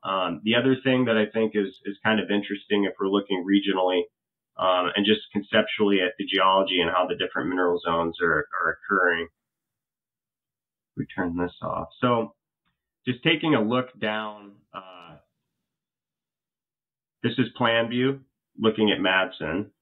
Anyways, the Madsen structural corridor basically runs like this, right? And if you look at the orientation of some of these other zones off of Madsen, like Fork, is sort of coming off at a little splay in this direction. We come up here, this would be the McVeigh zone. And so that splays off a little bit oblique to the main structural zone. And then this is North Austin. And so what we're seeing is there's a periodicity, about a 1 kilometer spacing between these different splays that are coming off the main structural trend that hosts the Madsen deposit, but each kind of hold their own, enough mineral endowment to be these little satellite resources or splays. Obviously, North Austin has been one of our main targets of the underground drilling program, for obvious reasons. And then McVeigh is one of the main zones of the deposit. And then Fork, we hope, will become another future mill feed source for the deposit. And so what we're doing is we're basically marching along to the northeast along that same trend, looking for additional splays like this. And one of the layers of data that we have that could give us evidence of where these might sit is the geophysics. So we've got a really nice AirMag geophysical layer data set that was flown in 2014. And it hasn't really been used much in the past for exploration targeting across the property. And so we wanted to start looking at this with our team that we have. We've got some in-house expertise evaluating geophysics. And what we see is that there's actually nice correlation between some of the magnetic high signatures. This is the Fork domain again. Look how it lines up just perfectly with that. So that's very encouraging. What a lot of these magnetic highs are showing, though, is stratigraphy.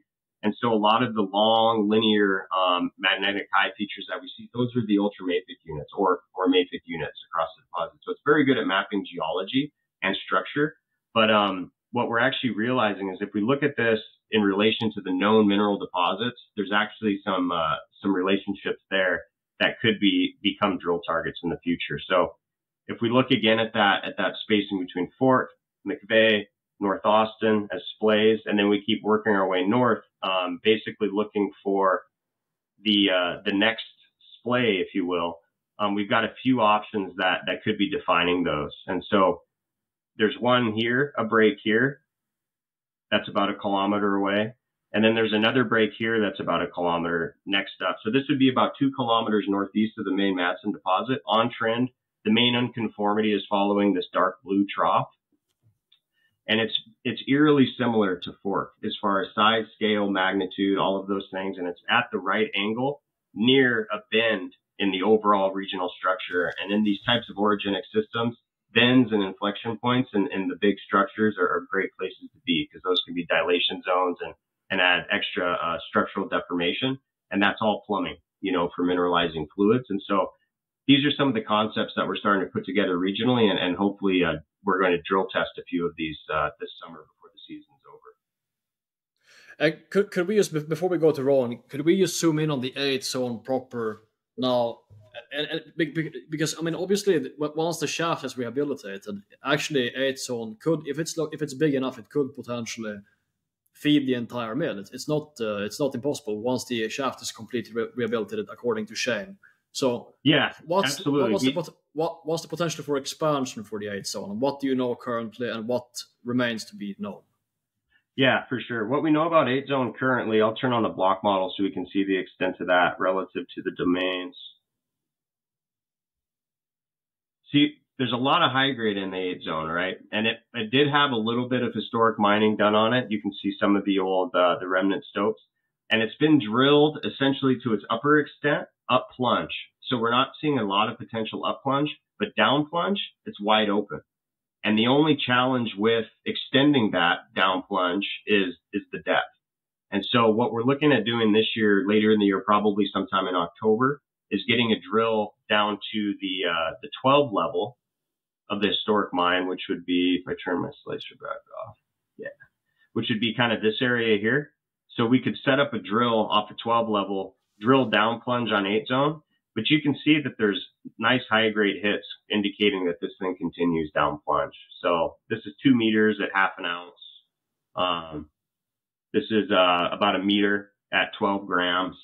So, really nice high grade hits, but there's just not a lot of drilling down in these areas to tie it all together, right? And the main reason for that is just because they're very deep holes.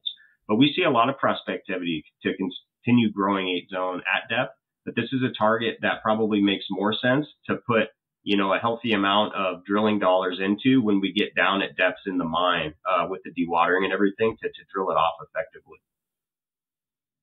Right. So it will kind of remain a semi open question on how large it can be until it becomes more effective. But that's certainly one of the leading candidates for transformational potential for you guys. Yeah, absolutely. You can see the block model here, the way it sits, and the way that it's defined. You essentially got, can't remember how far it is. Yeah, about 300 meters of strike extent. That's kind of defining that down plunge that's modeled and into the actual, MRE, because the drill spacing is adequate enough to estimate it. But then if you just extrapolate that down to where we have these hits further down, you could extend that, at least double it, right? And so there's potential to double the size of this resource, I would say, if we're just looking at it spatially. But in order to do that effectively, the prudent way to do it would definitely be to wait until we can get down with closer drilling to target it effectively, because the way that you think about these types of deposits is they're not necessarily big planar features that you can just throw drill holes at, and as long as you hit the plane, you're good. They're actually more like lines. So they're 2-dimensional features, essentially rod shaped oftentimes. And so they're very discrete targets that are challenging to hit. And so if you're drilling long holes that have inherent deviation related to the downhole trajectory of that hole, and you can't really control that. There's different technologies for downhole orientation tools and things like that, where you can actually do directional drilling, but it's costly and it's not ever a sure thing. And so we will be testing the down plunge potential with a few holes this year, just to show that it's real, with some modern drilling. But the way to really blow the doors off this thing is going to be getting deeper and getting very close to this part of the deposit so that we can drill it effectively with shorter holes and really expand it. And you guys have a few hits that are several hundred gram as well, like it's like seriously high grade, right? And would it be fair to say that many of these holes that you hit, when you hit at least below the defined structure, they're kind of, you're just putting down the holes and you can't really target quite accurately, as you just said.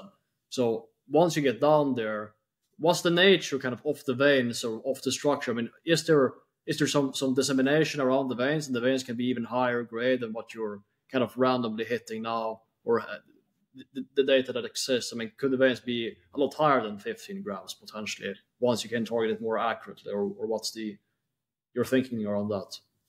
No, it's a great point. Yeah, with new technologies and assay and assay methodology and stuff. So this would have been an old underground hole. Madsen underground MUG is what this terminology. So when we drill the 8 zone, we're going to be doing top to bottom assaying. So we're not going to have gaps in our analytical data set down the hole. We're going to do trace element, multi-element. We're going to do oriented core. So we're going to get a much better handle on the structural controls and the orientation of this deposit. And, all of those layers of information are going to go into our interpretation. And then the other piece too, with, you mentioned the assays and the grades, just doing metallic screen analysis, that really allows you to accurately characterize the coarse gold component is huge. You see companies even in this modern day and era go out and they'll run drilling programs in deposits that have a coarse gold component, and they won't do metallic screen analysis. And they're really not discrediting, but kind of giving themselves a lesser benefit of the doubt, if you will, with the grade, because you'll often underrepresent the grade that exists within the deposit if you're not doing metallic screen, because what metallic screen does is it captures all of that coarse gold. Whereas with standard prep and analysis techniques, you can actually lose gold during the screening process, because the gold will get crushed, it'll get flattened out into larger surface area pieces, and then they won't ever make it through down to the fine grained pulp material that ultimately gets analyzed. And so you'll lose that just in the prep process if you don't do metallic screen. So all of those things together, as you said, we expect to get a nice boost when we do actually start drilling. We saw the same thing at Rowan too last year with the drilling that we did out there. Is all of the visible gold samples that we were seeing, we were running metallic screen, and when we would compare to historic holes nearby, they were oftentimes much higher grade, because we were capturing all of that gold and representing it accurately. So that's a good point. And you would think that, sort of with development in mind, you would think that the exploration activity at 8 zone would ramp up maybe significantly 12 to 18 months from now or something like this. Absolutely. Likely. Yeah, absolutely. The main thing that we're dealing with right now, as far as the timeline for getting to 8 zone, is the dewatering schedule. And so we're down to about 13 level in the mine, which would be this horizon here. See my cursor. And then we expect to be fully dewatered within, call it the next 8 to 12 months. And then once we get down to these lower levels and we get the shaft rehabilitated to a point where we can bring equipment and things down, we can actually take a drill, a small drill, whatever size it needs to be, down the shaft, set it up, do some slashing and rehabilitation on some of these historic levels. And we can put a drill down there before we ever even get, mining development or a decline or something like that down to those levels. And so we're planning to take full advantage of that opportunity when it presents itself, for sure. So let's wrap on Rowan then. Let's go over there and take a look in how you think that that's going to slot in. And it sounds like, 8 zone would be sort of a 3-year, 4 thing, and I think Rowan should be about the same due to permitting and so on as well. Yes, correct. Yeah, so Rowan, we're envisioning this thing to come online on or about the same time as 8 zone, which if we get both of these things plugged into the production profile at the same time, it'd be a huge boost. As I mentioned before, the existing resource at Rowan is around 200,000 ounces of indicated, close to 13 grams per ton. So very high grade, almost as high grade as the 8 zone, really. And that's twice the size of the 8 zone as it currently stands. We also have an additional little over 100,000 ounces in the inferred at close to 9 grams. So not quite as high grade in the inferred, but we're confident that we can boost the overall ounce profile of the deposit with some additional drilling. So Rowan has a lot of upside to it for sure. We can talk a little bit more about the program that we completed last year. So the main focus last year in 2023 was to come in, take the existing MRE, which the last rendition before we did our update was December of 2022, and really get some infill drilling done in some of the highest priority areas, And so from the 2022 model, basically we had a couple of nice ore chutes defined, but this drill spacing holding all of that together was fairly wide space. So we wanted to get in and tighten that up, increase our confidence, just with the nature of the beast of these types of deposits and the history of the Red Lake District, really, with these deposits fooling, geologists and technical teams that don't have, the density of data that they require to accurately model the deposit. We didn't want to fall into that trap. And so we wanted to come out of the gate, drill this thing out to a point that we were confident in it, remodel it, reinterpret the geology, and that's exactly what we did. But just to touch on the resource as it stands. So envisioning this thing high level, what we're sort of thinking is to possibly bring 200 tons per day from Rowan to the Madsen site. So 200 tons per day, call it at approximately 10 grams per ton with dilution for mining and everything like that. So if you think about it only having 200,000 ounces now in the indicated category at 13 grams, that's still a supplemental mill feed source for 8 years or more. Just at the size that it currently sits. So it's already big enough and high enough grade to be what it's supposed to be. But on the back of that now, we have a lot of opportunity to grow that resource. And so we'll talk a little bit more about those targets later. But I really wanted to drive that home to the audience that even though the overall mineral endowment of Rowan decreased as a result of the new estimate, we've now got a tighter, more constrained deposit that's higher grade, higher confidence, and it's already big enough and high enough grade to provide that supplemental mill feed to Madsen. So basically to summarize from last year, 62 holes, a little over 20,000 meters drilled. We did all of the analytical suite, multi-element, oriented core, top to bottom assaying, met screen on all gold samples or visible gold samples. So we got really good, accurate characterization of the grade distribution within the deposit. Most of those meters went into this area called the East Zone.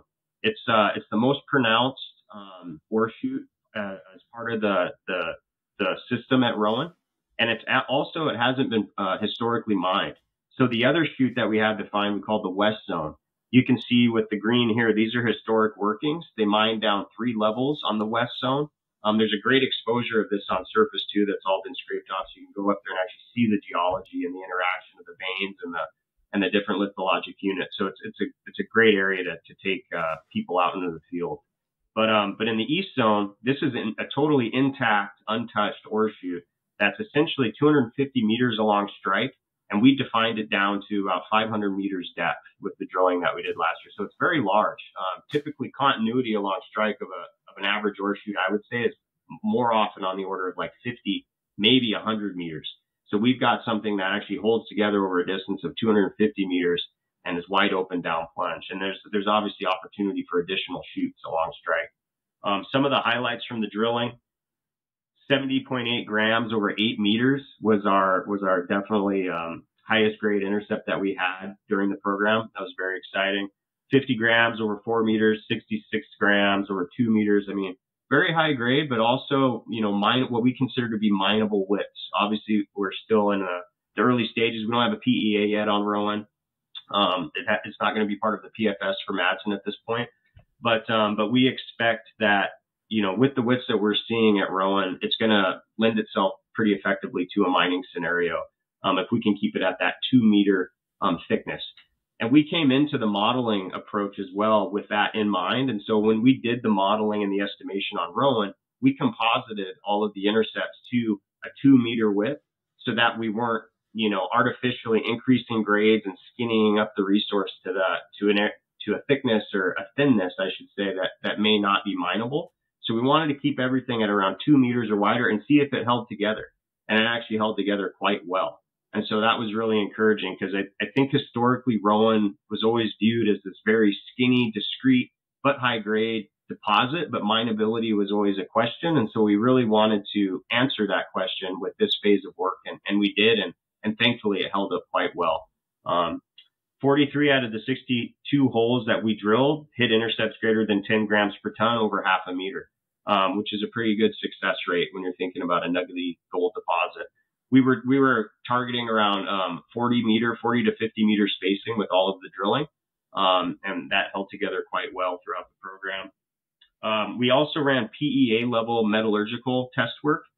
This was actually oversaw and guided by the same QP who did the Madsen metallurgy work and designed the flow sheet for the Madsen mill. Her name's Kelly McLeod. And what we saw, and this was expected because of all the coarse gold that exists at Rowan, but extraction above 98% using the same process flow sheet as the Madsen mill. And the real sweetener with that is 70 to 80% of that recovery was in the gravity circuit alone. And so we can be collecting 70 to 80% of the gold from Rowan in the Nelson concentrator, which is the gravity circuit, which is on the very front end of the milling circuit. So these are easy ounces right off the top, going to the Madsen mill. So that's all just great, for the economics and the process flow sheet for it. This is just to compare between the two models. I think this is helpful for people, and this is all in the tech report too. We put that tech report out in April of 2024, so there's more detail in there, but we have this exact same figure in the tech report. We wanted to be very transparent about what changed between the original model and with our new model. So you can see the reduction from a little over 800,000 ounces at 9.2 grams down to around 300,000 ounces. But the big takeaway here, again, is 200,000 ounces at almost 13 grams, which is 40% increase in grade in a much higher confidence category. And so those are essentially ready to be, converted into probable reserves whenever we get to the point that we want to include them into a technical study that includes Madsen. So I just want to definitely, drive that home to people viewing this and wondering what changed. You can see the 2022 model was much broader. It was stretched out with less drilling, really defining a lot of those domains. And so what our drilling did is it allowed us to really tighten up the deposit footprint. So we have a smaller, tighter footprint, higher grade deposit, all still underground. So it's going to be overall a very small footprint operation, which of course is good for, social license and ESG considerations and environmental implications. So that's kind of what we're looking at now if we compare the two deposits. And as I mentioned before, even though the overall ounce profile reduced as a result of our more stringent estimation parameters, there's still a lot of upside to grow this thing. And so I've just highlighted areas that are essentially the down plunge extensions of high grade areas in the existing MRE, but things that didn't quite make it into the resource estimate just because we didn't have enough drilling around, certain hits. And so the plan, of course, would then to go back in and then kind of infill some of these areas, 2 meters at 10 grams, 2 meters a little over 10 grams, and get the data density that we need to then bring these back into the MRE. And, and there's even other targets along strike at Rowan that are really interesting. This is a little bit further out to the northeast. If I flip back, you can see this kind of lobe out here. It's about 500 meters away from the existing deposit, but we've got 4 meters at 26 grams and then another 2 meters at 38 grams. These are composited intercepts, 500 meters along strike to the north or to the east from Rowan. So these are essentially untested, and so follow up on those is warranted as well. So still a lot of upside at the Rowan deposit. Yeah, and these systems tend to go deep. I assume there will be no reason to believe geologically that they would not extend, for kilometers potentially, as most deposits do here in this setting. No, you're absolutely right. It's wide open. We've only defined it down to around 500 meters depth. And some of our best intercepts are actually down in these lower areas of the deposit. And so we're seeing, not necessarily grade and thickness increasing at depth, but we're seeing at least the grade and thickness continuing at depth, which is very encouraging. And again, those are just very deep holes, right? So to come in and set up a program where you're drilling, 700 meter intercept depths and things like that, those are going to be 1,500 meter holes. So we can definitely do that. And it's worthwhile to do at least a few of those to show proof of concept. But we'd rather get a lot more bang for our buck and grow that deposit with slightly shallower targets that really have a lot of upside because we see high grade hits all around some of these gaps, right? We just need more infill drilling to bring them into the resource category. So if we just speak to if we move over to kind of the beyond the restart here, the shaft is obviously kind of a fairly big part of that to get down to potentially the 8 zone or deeper, because there's more maiden material, untouched, unmined, higher grade on average material, and more exploration upside most likely to depth from our understanding with Will, at least probably. So with that, there's a lot of potential. What would it cost to kind of de-water and drive down and rehabilitate rehabilitate the shaft? I mean, do you have a sense of what, for example, to get down to the 8th zone and be able to mine there? What's the count? Yeah, so the shaft is already halfway dewatered. So we're dewatering the shaft at the moment. We're down at level 14 now in the shaft. And we're continuing to dewater. So by the end of next year, when we do start mining, we'll have completely dewatered that shaft. We'll be down to the bottom of the shaft dewatered. So that's the dewater issue. The shaft does need, we could actually probably then very quickly bring some ore, a small amount of ore, from that area, that 8 zone area, into the mill. That 300-400 tons a day sort of material. But if that's a 20 gram material, it makes a big difference to the production profile very quickly. Even if you're bringing 600 or 700 tons at 7 grams and you're blending that in with 200 or 300 tons at 20 grams, you get an 8 or 9 gram ore body, blended mix. But to really then get into that area, we would need to spend probably $20 million on the shaft, $20 to $30 million on the shaft to really upgrade it to get that high grade. So again, that would be in year 3 or year 4. That's not early stage capital, and that would be paid out of cash flow really from then. Yes, and that would be on the back of, defining hopefully an ore body that can support the entire throughput. Yeah, that would be defining another 1 million ounces of an ore body down below that level, plus 8 zone growing, plus getting down there. So I think that would justify, a new shaft today. The value of the shaft really, is a new shaft today in Red Lake in that region is around $200 million. It's a large capital that we have already in place. Okay, it needs some upgrades, but to haul ore of that level and scale, it's a real advantage to the project, really. And if we speak to the throughput capacity increase, of course, the mill could probably run above the official throughput, as we saw with pure gold, 1,000 tons per day or something like this. But if you want to go up to 1,500, and then you could potentially push it a bit higher as well. The cost was very small. You can clarify the cost again, but what's the timing of this that you foresee? Would that be a early 26 activity, or what's your vision of that? Yeah, so look, $10 to $15 million is what it would cost. Put that up to 1,500 tons a day.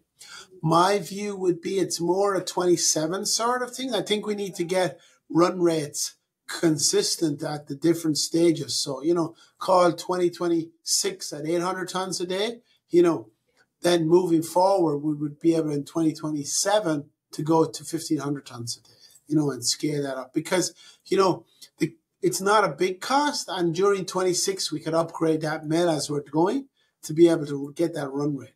The mining, it really depends on how much success we'll have on the high grade material and also the ability to ramp the mining up. The shaft is key to that, using the shaft as well. So yeah, there's some of the things that could be done during 26 so that as we move into year 27, which would be full run rate year 2, year 3, we would be ready to go to that 1,500 tons a day very easily. And we have tailings capacity already in place and we have permits for that.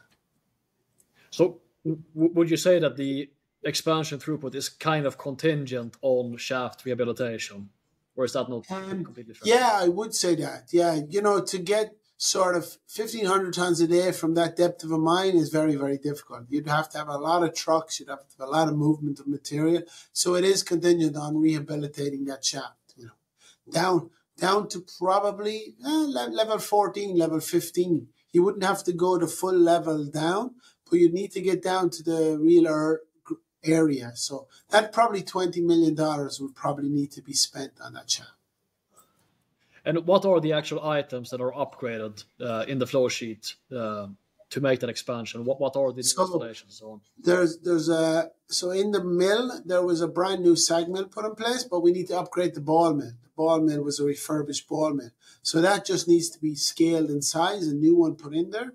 There needs to be some new tanks for leaching needs to be put in there, and a few other compressors to increase the air capacity and the milling capacity, some upgrades to electrical to increase the power. But again, small, no expansion to the mill, no size expansion. The room is available. It's not like we have to build a complete new line or something. And then we need to speak about Rowan as well, because it's an interesting opportunity. First of all, can you give the permitting timeline of things where you could actually start mining there at all, even?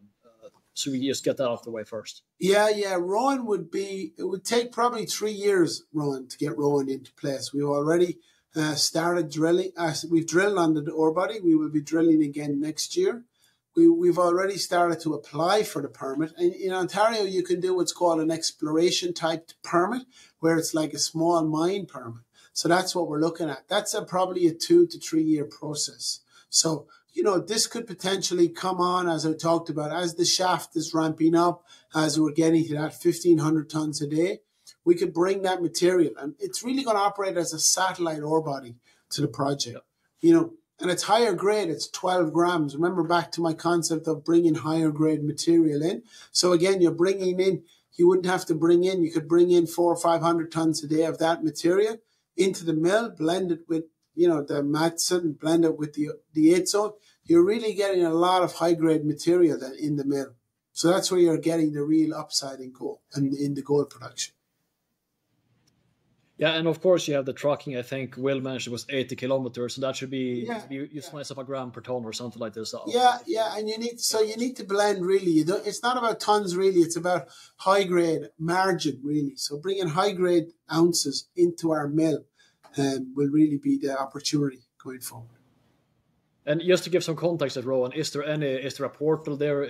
Is there some infrastructure in place to access, or do you have to actually build everything? No, all that has to be built. Rowan is just an exploration project. And we've already put together a project description, which is the first stage of permitting in Ontario, and that's been submitted. So, the clock is ticking. We're doing our baseline studies. We're doing our sort of geological understanding. So, it is started. It is the plan to put that into production to use it as part of Madsen.